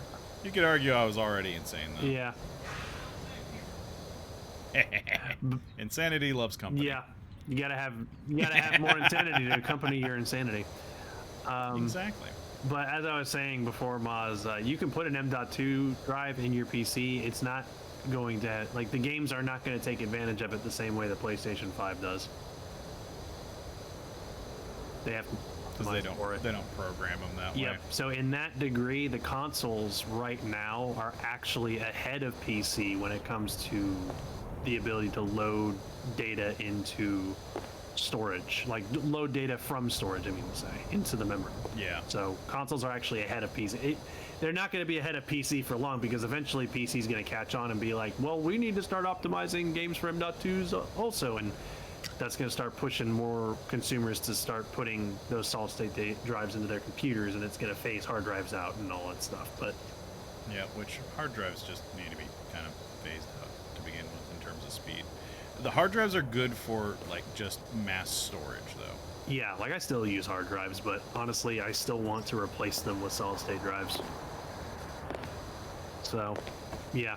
PC will catch up with that eventually, but right for the time being, the consoles actually got ahead of them on that. Yep. Does that make me want to go out and buy a PlayStation 5? No. Because it's neat, but it's still niche. Well, it's not that it's niche. Niche. It's not that it's niche, it's just that PC's going to eventually catch up, Yeah. you know? I imagine hard drives would still stick around for storage reasons, solid states for other purposes. Yeah.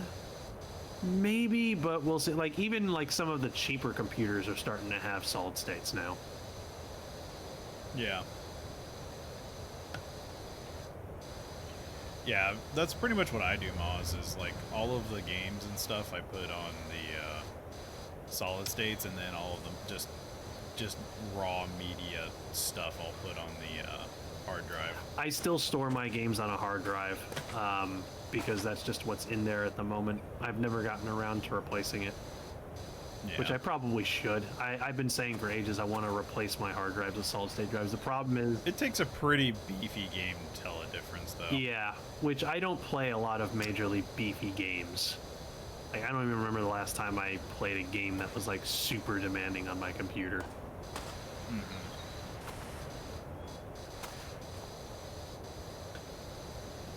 You know, like the Witcher 3s and Far Cries of the world. Yep.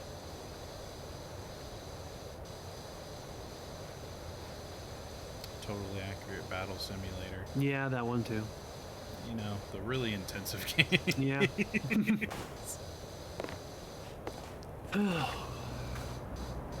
Goodness.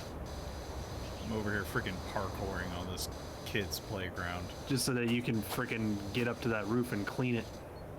Yeah. Which, honestly, the thing I'm wondering is, where the hell is the thing that's actually generating all the power washer pressure? And why am I not having, like, a limit on the length of my, like, cord? What I want to know is, how are you standing on top of that roof of that plaything without having it collapse on you? Because that thing should be cheap as all hell. Mm-hmm. Yeah, no. Yeah. It's aging. But I agree, honestly. I don't know how I'm standing on this thing and not slipping right the hell off, especially after I just wet the whole Well, not thing. even slipping off. Like, I feel like it should be like squeaking or at least starting to like move around, because like these are not solid wood structures. They're these things are made of plastic. Oh, I fell down. Like, it may look like wood, but that's not wood. That's plastic. Yep. Like, that should not be able to hold you. Like, at all. But it do. Plastic do what Nintendo don't. Mm-hmm.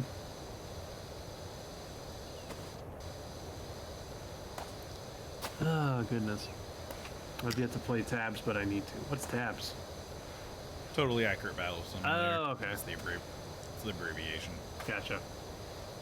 I know. Do we have that game? I know. Do I have that in my I have library? I know nothing. I know nothing.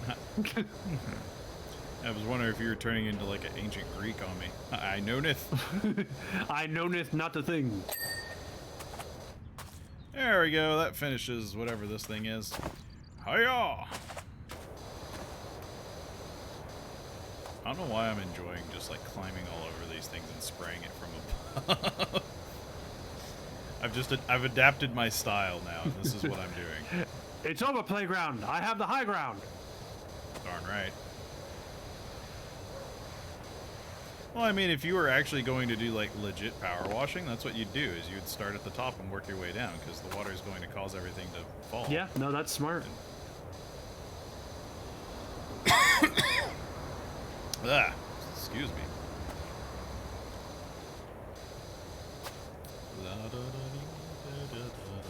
I'm just like really zenned out, not going to lie. Like this has been really relaxing.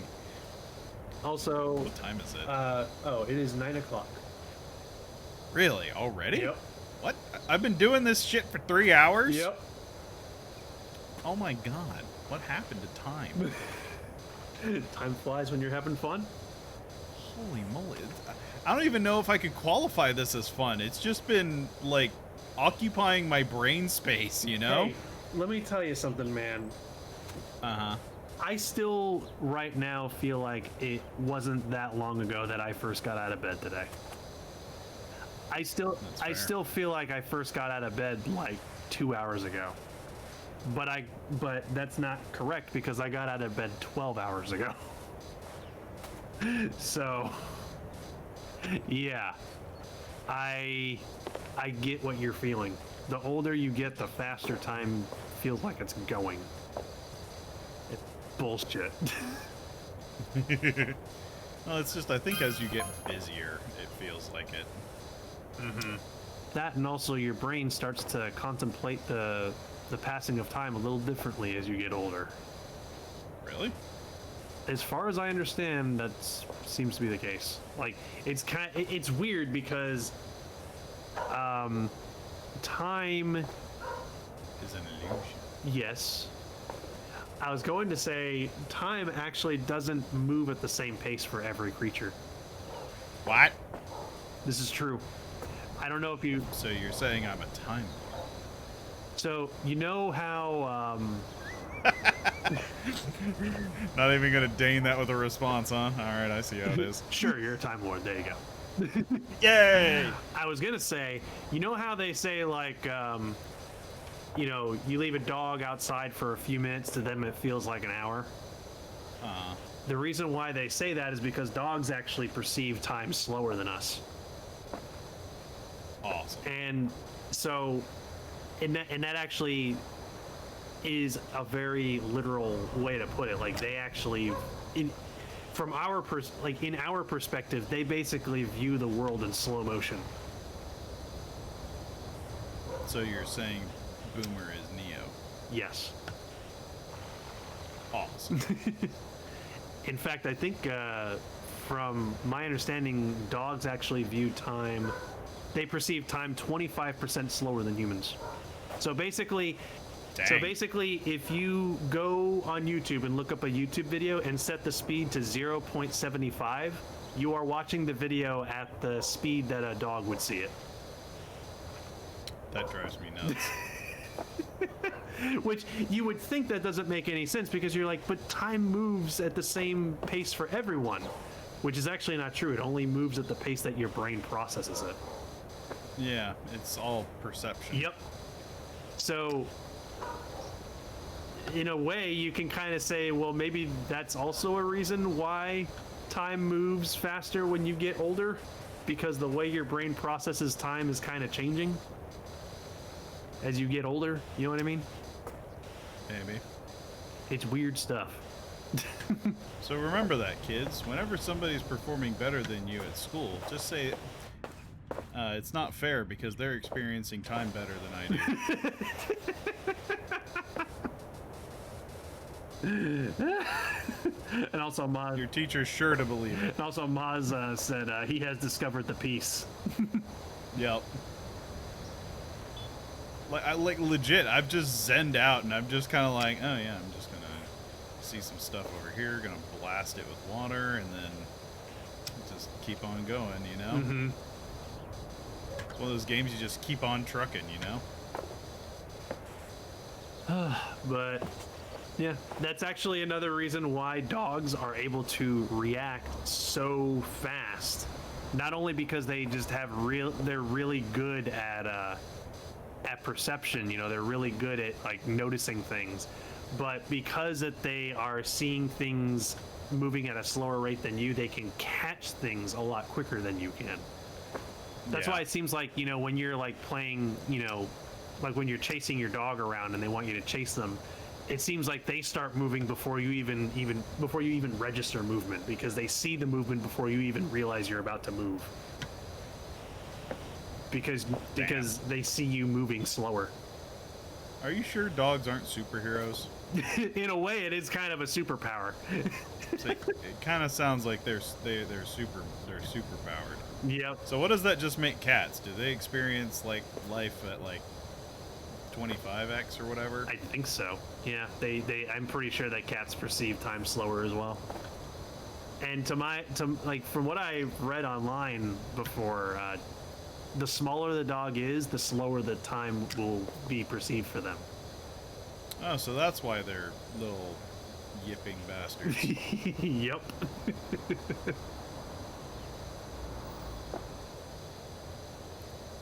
It has been 5 million years since you looked in my direction. Back.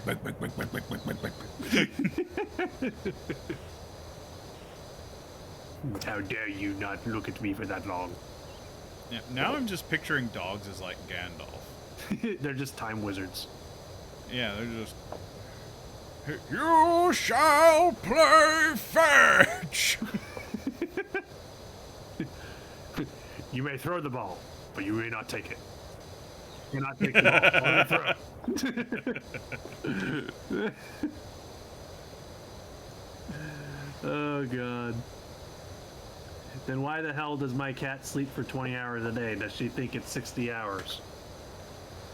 I mean, if the cat perceives time at 25% slower speed, just take that 20 hours and add 25% of that time to it.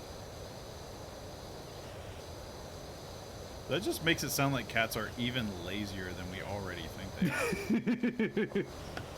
Well, I mean, like, it's not just cats. Dogs sleep more than humans do. That's true. Dogs sleep like 16 hours or something. Yeah. Humans, we live off of about 8 hours of sleep per day. Dogs have to live off of like 14, maybe even 16 hours of sleep a day. They have to take a lot more naps. God, I wish I could nap like that. So, Like, my productivity would be just immediately killed, but dang it. which that I feel like the time that I would be awake, I would be revved up. Well, that's weird to think if you really think about it, because that means that dogs spend more time of their life sleeping than they spend awake.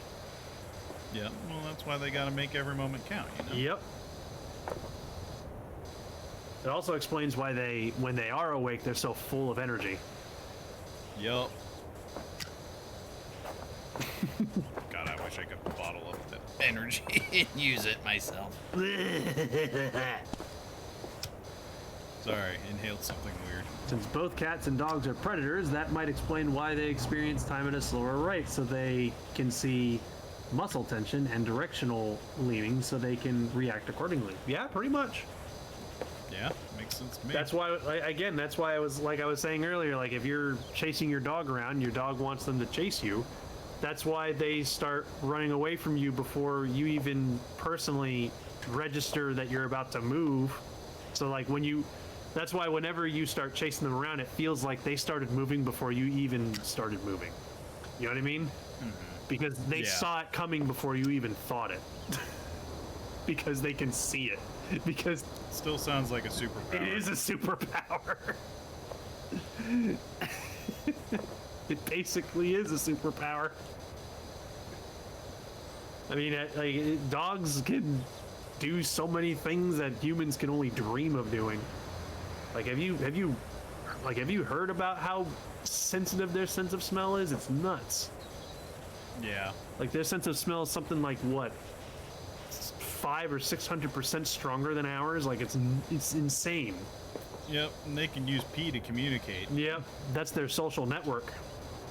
Yep, which they're probably leaving messages like haha pee's here. But damn it, they're leaving messages for each other. It's funny you say that, because whenever I take Evie for her walks, like, I'll just take her around the block for about 10 minutes. And during those 10 minutes, she will stop to pee on a spot like 10 or 15 times. Yeah. Like, she does a lot of those. Like, she just plops and just pees for like 3 seconds, and then she starts moving again. Yeah. Could you imagine instant messaging with urine? Yeah, like dogs do. Yeah, like what? That would be the most disgusting form of communication that I can think of for humans. Like you like you don't write a letter, instead you just piss in a bottle and then you send the bottle to wherever. Yeah. And the piss has the fucking message in it. Yeah, you just take a big old whiff. Yes, I think I will send out that that garbage to the trash heap. I don't know why I'm picturing all of them written as like those Civil War like letters. Dear Grace, I'm still at the war. We're having a hard time trying to recover from the last battle. I hope you're doing all right, but I'm still okay, just with some minor scratches. Sincerely, George. And then he just pisses it into a bottle. Dear Henrietta, I'm writing you this letter because both of my arms have been blown off. Luckily, I don't need that to send a message anymore. I'm just pissing in a letter.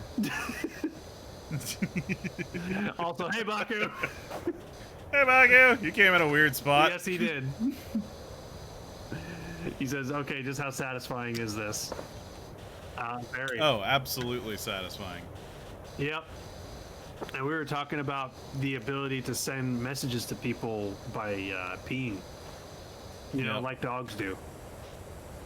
Yeah, that's the context that makes it sound better. Yeah, we were talking about dogs and the fact that dogs have superpowers, and then we went into talking about how they pee everywhere because that's their social network, and we're just like, can you imagine if that's humans' way of communication? Who's the Mark Zuckerberg of dogs? Like, if Mark Zuckerberg was a dog, what breed?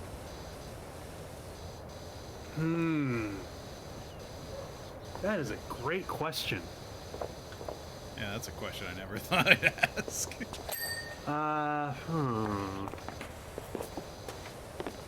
Bark Zucker O breed. Mark Zuckerberg! Just makes me think of that one Game Grumps gag that they did on Super Mario 64. The text message bit, yeah. I just love that he's just like, for 2 hours while driving, just, what was the guy who made Facebook's name? All I could think of is Jesse Eisenberg. And then he, as soon as he pulls into his driveway, Mark Zuckerberg. Yep. I just love that it. I've had moments like that. I just love that it bothered him so much. Yep. It's like, I should know this. Why? Why can't I remember? But dog breed that Zuckerberg would be. So he's kind of lanky, you know? Yeah, he would have to be a lanky breed. So he'd have to be one of those kind of noodle dogs. Yeah. Let's see, he would like. But he's not like a wiener dog. Yeah, you know? and I feel like he would need to have hair that's a little on the curly side. Yeah. Like that would have to be the fur coat. So, is there a breed that matches? I'm gonna Google some. I'm gonna Google it, see if I can find a breed that matches that. All right. Dog breed, skinny and curly. See if I can find something.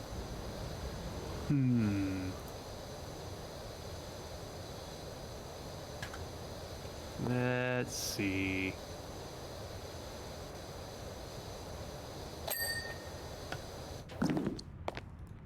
Hey. All right, we're getting close. We're at 98%. Nice. What am I missing on this?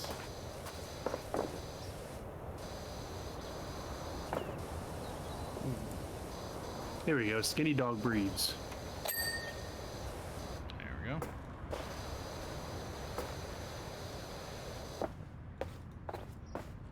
Can I clean that? No.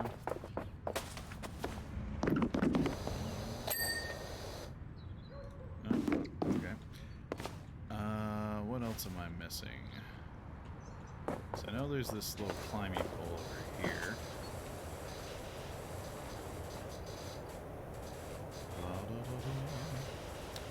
Find any good ones? I think I found one. Uh-oh. Alright, what is it? So there is a breed called, I don't know how to pronounce it other than the Whippet dogs. Whippet. They're like greyhounds with curves.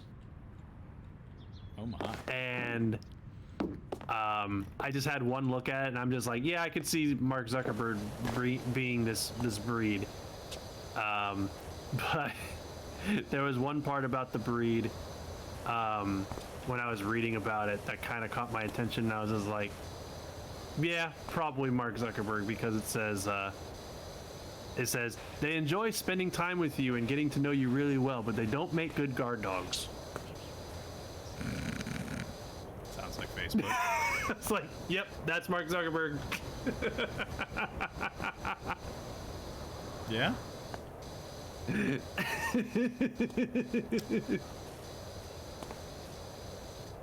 I kind of like this idea of famous people as dogs. Who else could we do? Yep. Yeah. we could do us. What kind of dog breeds we would be? Ooh, okay. What kind of dog breed do you think you would be? Ooh, if I had to pick one, I'd probably be a Newfoundland. A Newfoundland? Yeah. I'm not familiar with that one. Look 'em up. Let me Google that one.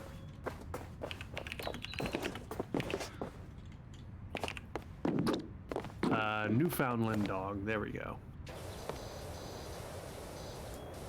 Let's see. Yeah, that's you.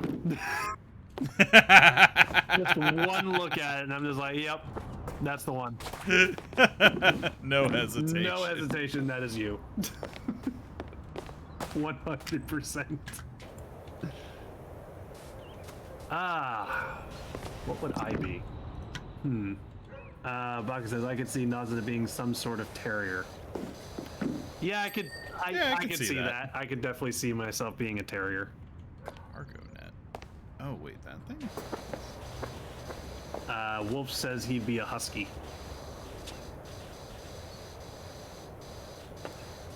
Oh. I can see that. Australian Shepherds too on the nose. Mm-hmm. Yeah. Foxy's is not sure with me. Actually, I have an idea for Foxy. I could potentially see her being a Shiba. I can see that a little bit. Yeah, because she loves and adores foxes, and Shibas not only look like foxes, but they're also like one of the most like free-spirited dog breeds out there. Yeah. Oh, look at that time lapse. Watch goodness. It. Oh yeah, look at that. Oh, that's so satisfying. Now that it's done. Look at how much cleaner you made that playground. Oh God. Never again. Chef kiss. Yeah, exactly. Mwah. Oh goodness. All right. How much time do we have? 9:22. Okay, so I don't think we would have time for a house, but I think we could do this golf cart. All right, let's do the golf cart. Baku says he's not sure about him, but he can see Foxy being a Shiba. Mm-hmm. So, what would Baku be? What would he be? A pug. Nah, I'm joking. A pug. Do we? Honestly, I could see Baku as a corgi. A corgi? Actually, you know what? That makes sense. I like that. I could see him being a corgi. I could totally see that.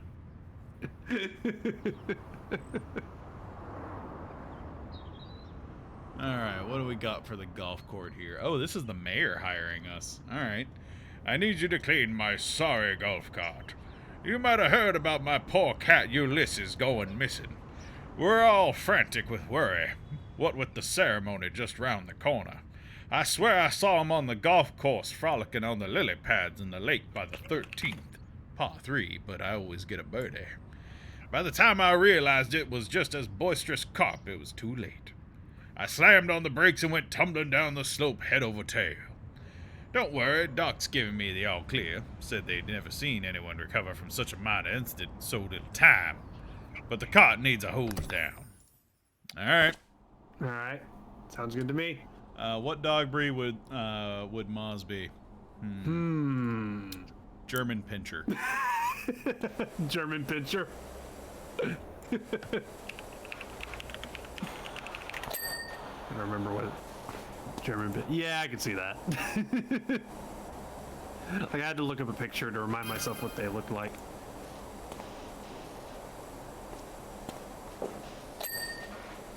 I just love the name on German pictures. Mm-hmm. And not the miniature pincher.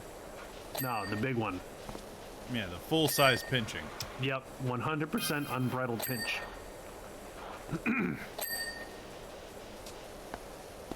Nah, you be a wolf. That's what Chill was saying about wolf. Well, I mean, a husky is kind of like a wolf.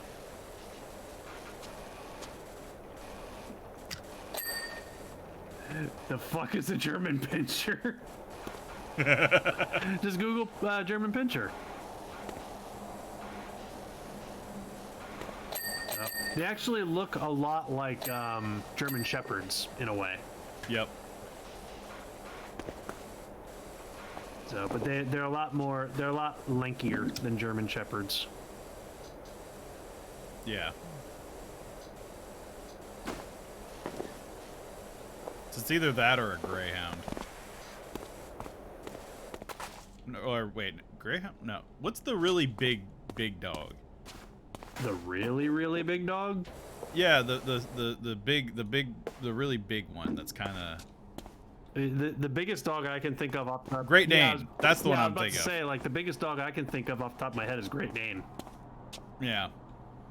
Yeah, Shoot the gnome. Okay. yeah, Great Danes are huge dogs.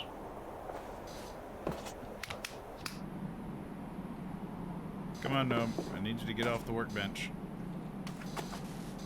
There we go. Like, Great Danes are bigger than people. Yep. Gnome, I need you to work with me here. You're not working with. You know what? Fine. I'll just shoot you in the butt with the water hose.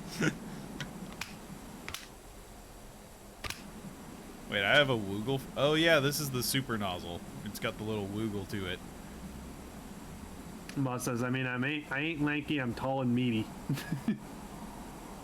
Yeah, I could see you as a Great Dane then. Like they're not Yeah. like they're not really they're not They're proportional for a dog, but they're just big. yeah, they're very, very big. Huge dogs, very big. Very huge.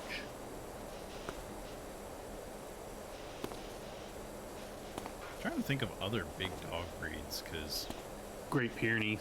Yeah. Like your dog. yeah.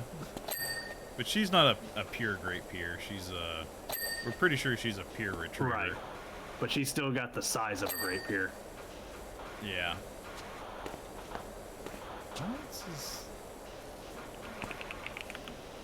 What? Golden Pyr? That's what Boomer is? Okay. What else is left on this golf cart? What a bumper?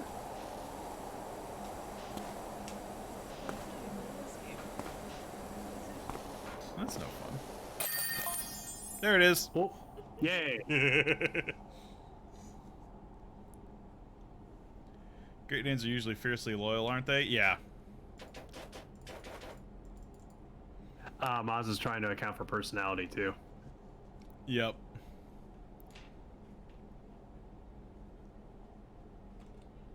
And let's watch it. I could also see a Doberman potentially from the personality side. Yeah. Now that there is a clean golf cart. Yeah, okay. Well, actually, that didn't take as long as I thought. Do we want to go ahead and get started on the detached house? Sure, you got 30 minutes left. Worst case scenario, we can just call it in the middle. Yeah. we'll get started. Let's do it. Oh, yeah. Oh Lord, yeah, fucking Doberman. You Yeah, want to be a Doberman? there you go. Yeah, I can see that.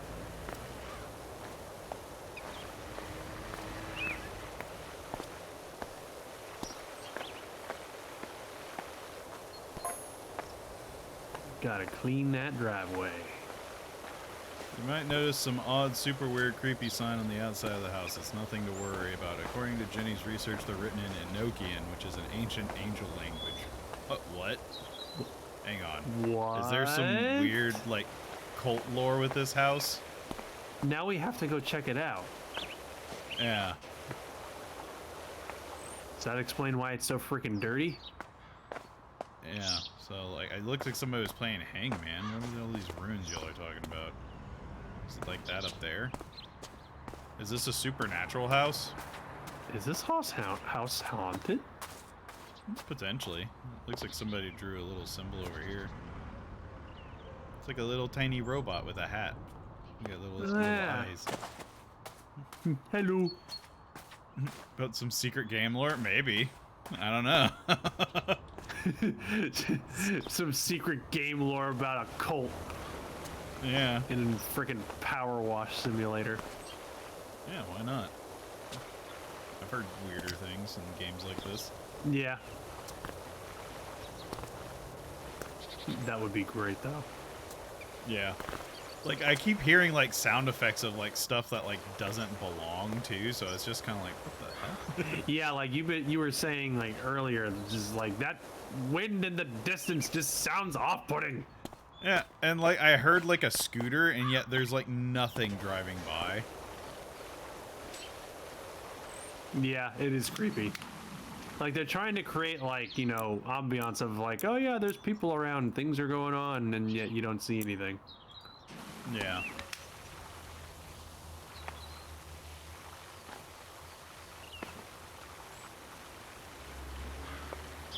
Oh yeah, power wash that driveway.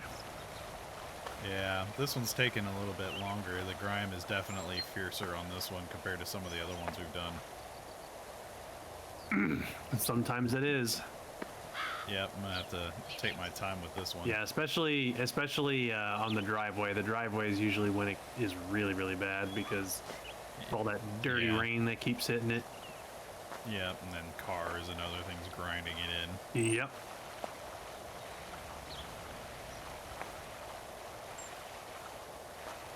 Yeah, I haven't done. So yeah, we're only at like 4% done. Yeah, I haven't done power washing in a really long time, but that's because the last time my driveway was power washed, it got the concrete bleach, so Yeah. it has remained, you know, staying nice for quite a long time because of that. Well, if you want, you can come out to my house and power wash mine. I'll pay you for it. I'll pay you in satisfaction. I'll pay you with my company. I'll buy you pizza. There you go. Hey, that's a time-honored tradition of bribing your friends with food for manual labor. Hey, can you come wash my car? I'll buy you pizza. Hey, can you power wash my driveway? I'll buy you pizza. Yeah. Hey, can you do all my taxes? I'll buy you pizza. There you go. See, that's how friendship works. Hey, I need to move, and you've got a pickup truck. I'll feed you. You're not wrong. Because I know when the day comes that either you or I need to move, one of us is going to be calling the other person saying, hey, can I get your help? I'll feed you. Yep. Man, I'm gonna freaking just get a U-Haul truck and throw everything in that. Yep. Trying to haul things like one pickup truck at a time is terrible. I mean, it really depends on the distance that you're traveling. Yeah. You know, it depends on how far away you have to move everything. Yep. I mean, if you, It's like I had to move my sister like 7 times when she was going to college, and that was terrible.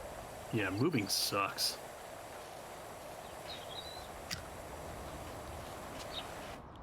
Food speaks to the soul, especially pizza. Yep. Yep. Honestly, I'm very expensive then because you need something damn good to get me to do shit for you, says Moz. I can respect that. Baco says, yeah, U-Haul is the way to go, but if you're moving long distances, PODs are great. Pods are great. Yeah. I mean, for me, you know, if I were to move right now, I'm by myself. I would be by myself. So I wouldn't have a whole lot that needs to be moved. So I probably would just rent a single U-Haul truck at most. Yep. And I'd probably be fine with that. Although I'd probably be okay with just a couple of trucks, you know? I've only moved a couple of times whenever I was in college because I lived in a dorm. Right.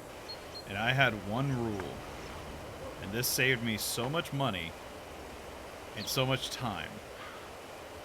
Because my golden rule was, everything that I own has to be able to fit in my vehicle, which at the time was a Pontiac Vibe, which is a smaller hatchback kind of sized car.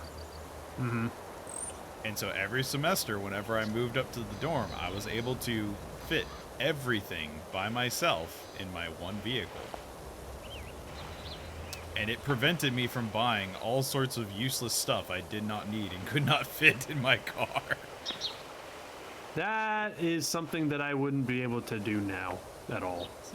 It forced me to be frugal. Yeah, but it also, like, you know, where you and I are at right now, we wouldn't be able to follow that rule because you got... Oh, absolutely. Yeah, because, like, you and I have, like, these big desks and drawer units and entertainment center. Yeah, we have nice things. Yeah, we have nice things. We aren't a poor college student that would go to club meetings that were for clubs that he wasn't even a part of just to get free food. Yep. God, it's so true. I remember when I still went to college, like, they would have, like, these big events that were being held outside, and people would show up just because they wanted the free food. Yep. That's how you get people in. The best way to get people's attention, feed them. Yep. Why do you think dinner parties were always a thing in, like, the Victorian era? Yep. They knew. Food. All the way back then. Food. You want people to hang out? Feed them. Food is a powerful thing. Yep. That's why it was a symbol of power in ancient societies. If somebody was fat, that means that they had wealth and power. Because they ate a lot of food. Yep, they could afford it. I had a Ford Aspire when I was in college. Yeah, when I was in college, I drove a Ford Thunderbird. In 1996. Mm-hmm. And I sold that, I think, in 2012, I think. I think it was 2012. I can't 100% remember. I think it was 2012 or 2013, and I got the Buick LaCrosse that I had for a long, long time. And I drove that all up until last year when I bought my current vehicle, which is the Toyota RAV4. Yep. And I love my Toyota. Yeah, no, that's a nice car. Legit, I'm considering my next vehicle. I might look at something kind of similar. Oh yeah, like it's funny because like I was showing the Toyota RAV4 to my parents when I first picked it up, and now because my mom, she wants some kind of like SUV or small little SUV kind of thing. And so now she's just like, I'm thinking of getting like the luxury edition of what you have because it's a really nice car. Yeah. Because like I didn't get the ultra luxury edition, so I don't have like the sunroof and the leather seats and all that stuff. So she's thinking of like going the next step up, like getting all that fancy stuff. Yeah, the bells and whistles. Yeah, because she's got the money, she can get the bells and whistles. I wish I could afford bells and whistles. Yeah. I mean, I will say, like, the Buick LaCrosse that I had before this, it was in that category. It had, like, the bells and whistles. It had the leather seats and the sunroof and automatic stuff. So it was a luxury vehicle, but that was because it was heavily used at the time, so I was able to get it, you know, a lot cheap. Like, when I first got it, it was over 100,000 miles. So I was able to get it at a bargain. But with this vehicle, I got it at far fewer miles than that because I wanted something a lot newer. But because of that, I wasn't getting a luxury edition of anything. Right. That's always my kind of rule for myself is I don't like to have nice cars. Mm-hmm. Because then I want to take care of them and pamper them, and then I can't use them for, like, the stuff I need it to do. Mm-hmm. So I get vehicles to be workhorses, so I thoroughly use and abuse my vehicle. So, also have a good night, Baku. No, Bago. Yeah, we'll be wrapping up here soon, because I imagine it's probably close to 10. But, we need to spin the wheel, though, too. So we will. Can't forget to do that. We got to do that. But, Charlie says to come clean our place. If only we could get over there quickly. You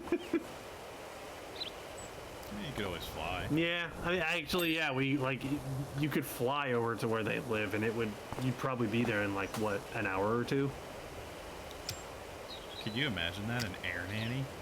An air nanny, yeah, just fly to work. Well, actually, that's just Mary Poppins now that I think about it.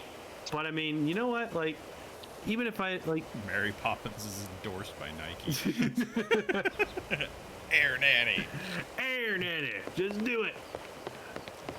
But, no, I mean, like, I love my car. Like, it may not be like the super ultra nice luxury edition that has all the niceties, but I still think it's a nice car. It's the nicest car I've ever had.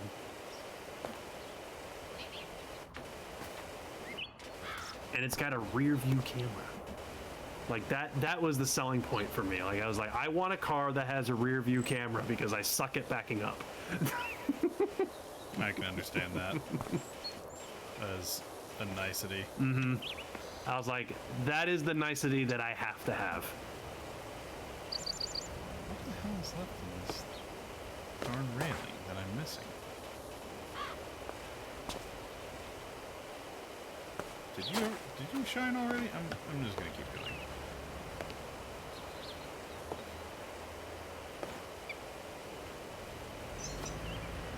But I mean, honestly, that RAV4 has been very useful in some circumstances. Like when, like there have been plenty of times where people I know who, you know, they're just like, oh man, I need to haul something somewhere, and my vehicle doesn't have enough space in it to haul it, and I'm just like, my car could probably haul that for you.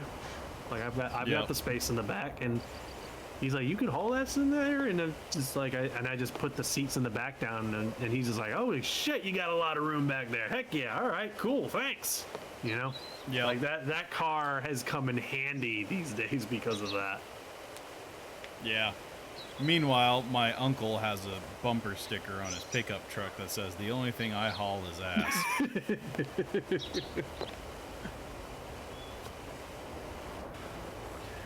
Foxy says she wanted a RAV4, but no good ones are around.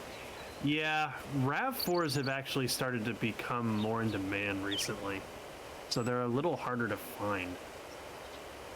Like, they're not horribly hard to find, but like, as soon as a RAV4 comes up that's like at a good price, there's going to be people all over it. Like, I got really lucky with mine.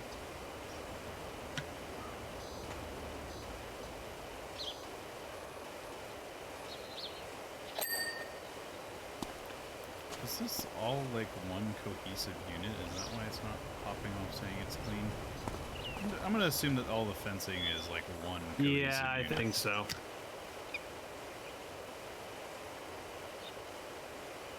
Your vehicle's a Hyundai, right? Yeah. Yeah, that's right. It is a Hyundai. Hyundai. Like Hyundai, what was it? A Hyundai what? Tucson. Tucson, that was right. Yeah, that's it. Yeah, it's a good car. Yep. Actually, my decision to get my car was inspired by that because like every time I rode in your car, I'm just like, I really want something that has this much space in it. Yeah. Oh yeah, no, that's the main reason I love that car is because it can haul a bunch of shit. Mm-hmm. Oh yeah, I love having that space.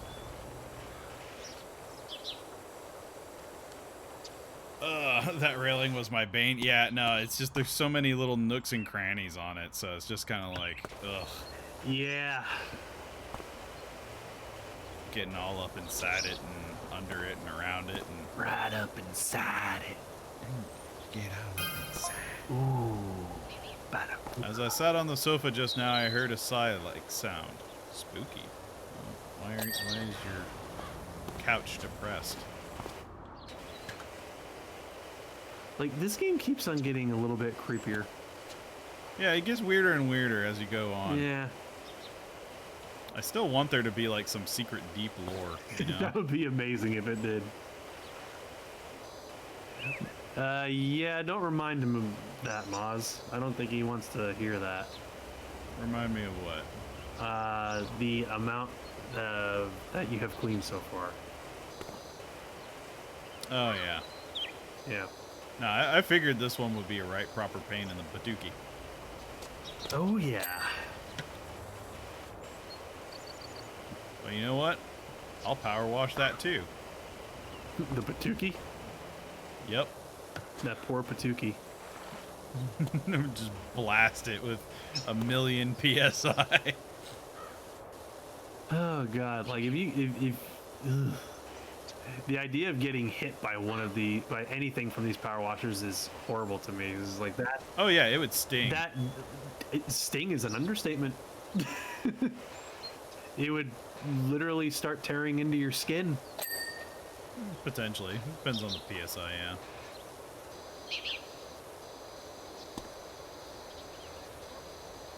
Like that is some powerful water pressure. Yeah, especially the pro grade kind of ones. Like the little diddly ones that you buy like at like Home Depot that are like just the for home use kind of ones. Mm-hmm. Like they don't have the oomph. But the pro grade ones, whoo boy. Huh. So that's kind of the limit. That's the distance limit of effectiveness. At that point, you're not really getting any pressure. Yeah. I was just curious because like I still see the water, but it's not like doing anything, so it just kind of looked and sounded weird. Because like all of the sounds stopped too. That's weird. Yeah, that's why I was just kind of like, huh, that's weird. But yeah, I'm probably gonna need the ladder for this one too because it's such a tall building. Oh yeah. Like honestly, I might have to go buy that long extender too. I think you still got 13 minutes left. Yep.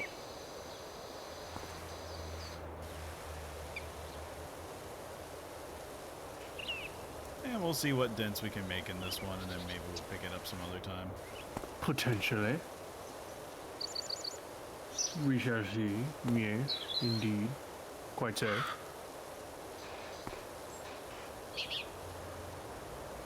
Ah,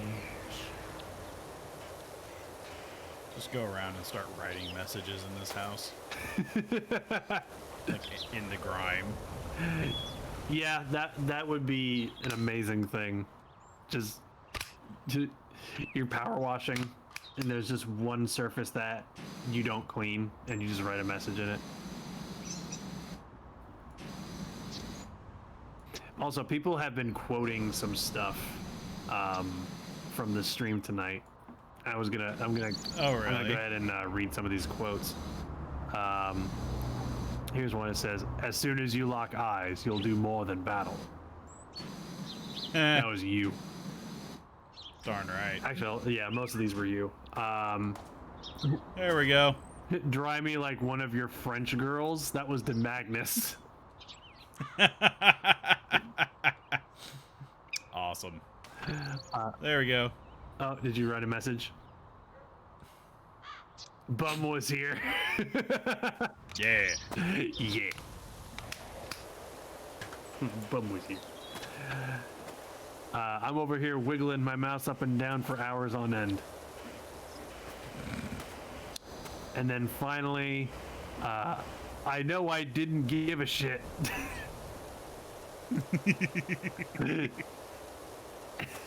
Those were all you. Yep. Oh, God. There we go. That's one more base down. I feel like I could finish all the stuff like kind of on the ground level. Yeah.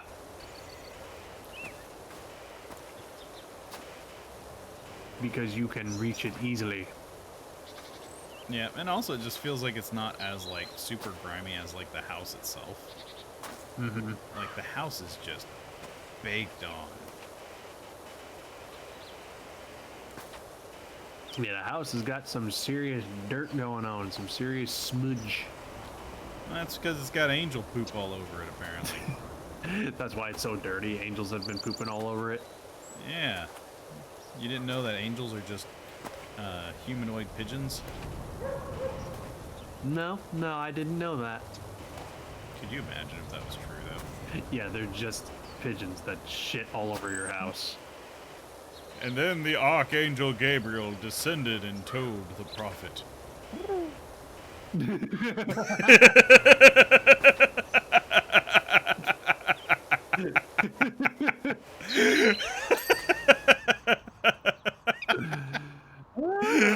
That shouldn't have been as funny as it was.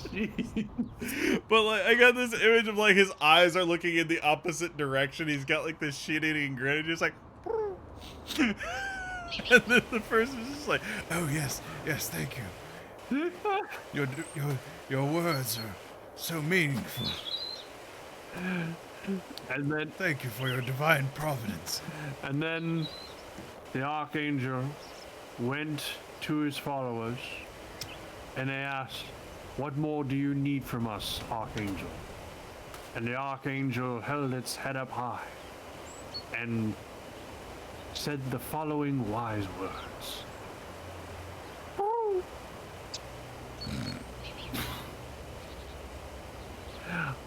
I never thought of it that way. No truer words have ever been spoken. Pray be. Yes. Amen. Like, there would be that one person that would just be like, the Chicken Boo episodes, like, "He's not an archangel, he's just a big chicken." And then everybody would, like, hate him and chase him out of town.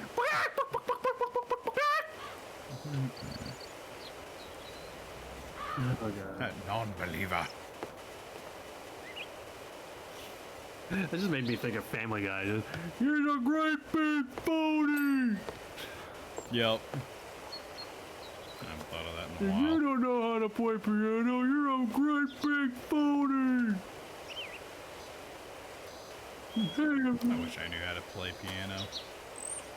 I think at one point I tried to learn how to play it and I just kind of stopped. Now I don't know anything about it. I've got stupid fingies. Stupid fingies. Yeah. Yeah, my fingies just don't agree with trying to be that dexterous. That's why I've kind of given up on, like, being super good at, like, fighting games and stuff. I just play them kind of casually. But for a while, I was actually pretty serious about, like, Guilty Gear and some other games. Why don't you want to try and learn the piano? I have stupid fingies. Yep.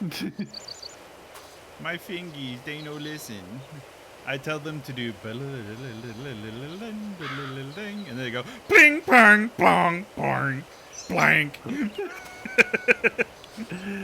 Oh God! When I was a kid, my parents had a piano, and and as a kid, of course, I would just get on that thing and just. Oh yeah, you just start whamming on the keys. Yeah. You don't even care if the piano's in tune or not. Exactly. Oh yeah. Oh, but it finished it for me, but I still had a lot left. Boo. The game's stealing my dirt. I was cleaning that. How dare you take my dirt away from me? That was my dirt. I worked hard for that dirt. I worked days and nights for that dirt. Give it back. Said no one ever. You don't know me. Like, what kind of a mole man of a person would you have to be? Is like, that's my dirt.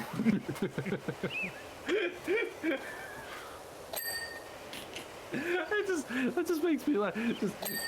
Just the way you said it. Just that's my dirt. Yeah. Got to get that energy and outrage in there, you know? It's their dirt, and they want it now. Call JG Wentworth. Wait, why is the guy's name about dirt named Wentworth? Yeah.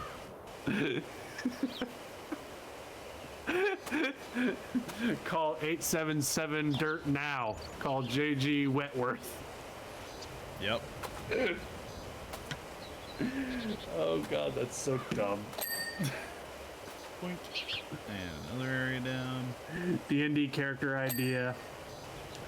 Dirt obsessed gnome who goes into berserker rage when someone touches his dirt. Yep. I'm on board with that. Probably. Can I talk about the stupid character I made real quick Sure. in D&D? Sure. So in 3.5 they had a class called the Hulking Hurler, Alright. and it was a barbarian prestige class, and their entire thing was it allowed them to throw things that were like larger than what a normal character would be able to grab and throw. Okay. So it essentially artificially inflated your strength, so you could pick up things like a size category larger than what you normally would. Cool. Yeah.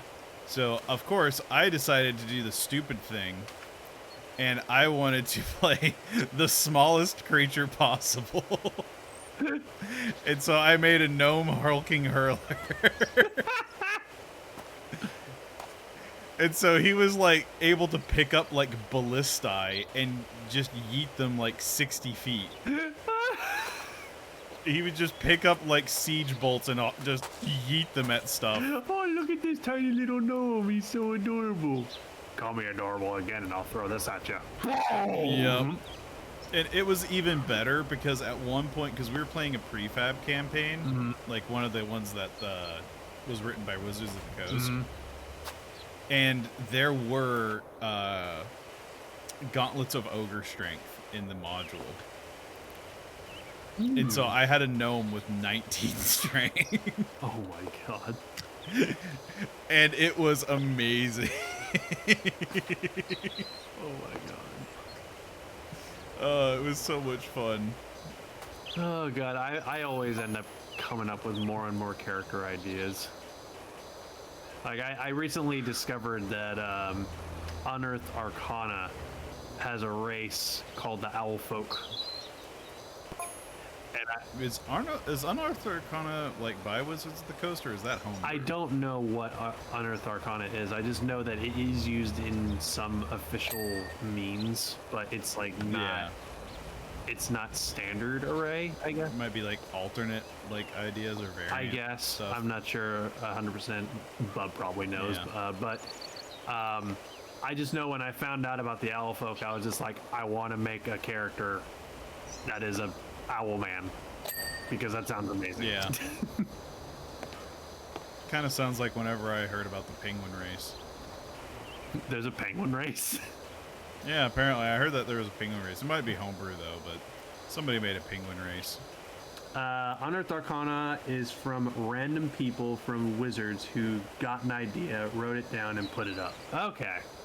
So Gotcha. it's basically people who work there who came up with ideas, but the ideas were never made official. Right. They were just put out there. Okay. They're just kind of like, use it if you want to. Yeah. But like originally for that one-off campaign that we're going to be doing in October, I was thinking I was going to do an Aarakocra I'm kind of starting to wonder if I want to reconsider and do an owl folk. Why not? So I would have to talk to Brap about that and see if he would allow Unearthed Arcana. Oh, God. Alright, I don't know how much more my wrist can take of this game. And it's about 10 o'clock, so I think I'm going to call it It there. is 10 o'clock, so it's perfectly fine if you want to call it there. It's like my wrist is just getting tired, so I'm gonna just stand here with my woo gun. So, and then people try them, they balance them if they like it, and eventually it might be officially published. Cool. They should totally publish the Owl Folk because they sound awesome. Mm-hmm. Woo-wee. Alright, we got one more thing we gotta do before we wrap up the stream. We gotta spin the wheel. Yep. So let me go ahead and, I guess this game auto-saves? I guess, I don't know. Yeah, I don't see any way to save, so. I would assume it auto-saves then. TC yelled it auto-saves. Okay. Alright, cool. But we gotta spin the wheel. Yep, we got a wheel to spin. Oh, like, there's that Pokemon again. Go away, ad. Alright. Y'all ready? Let's see what we get. 3, 2, 1. Boop. And... Oh. We got Oregon Trail. Oh, Lord. How are we going to play Oregon Trail? I don't know. I think... Why did you put that on the wheel without knowing how?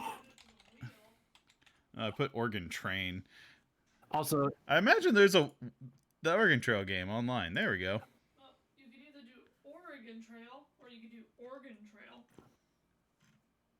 Yeah, because I imagine you could play this like on a web browser now of some sort. maybe.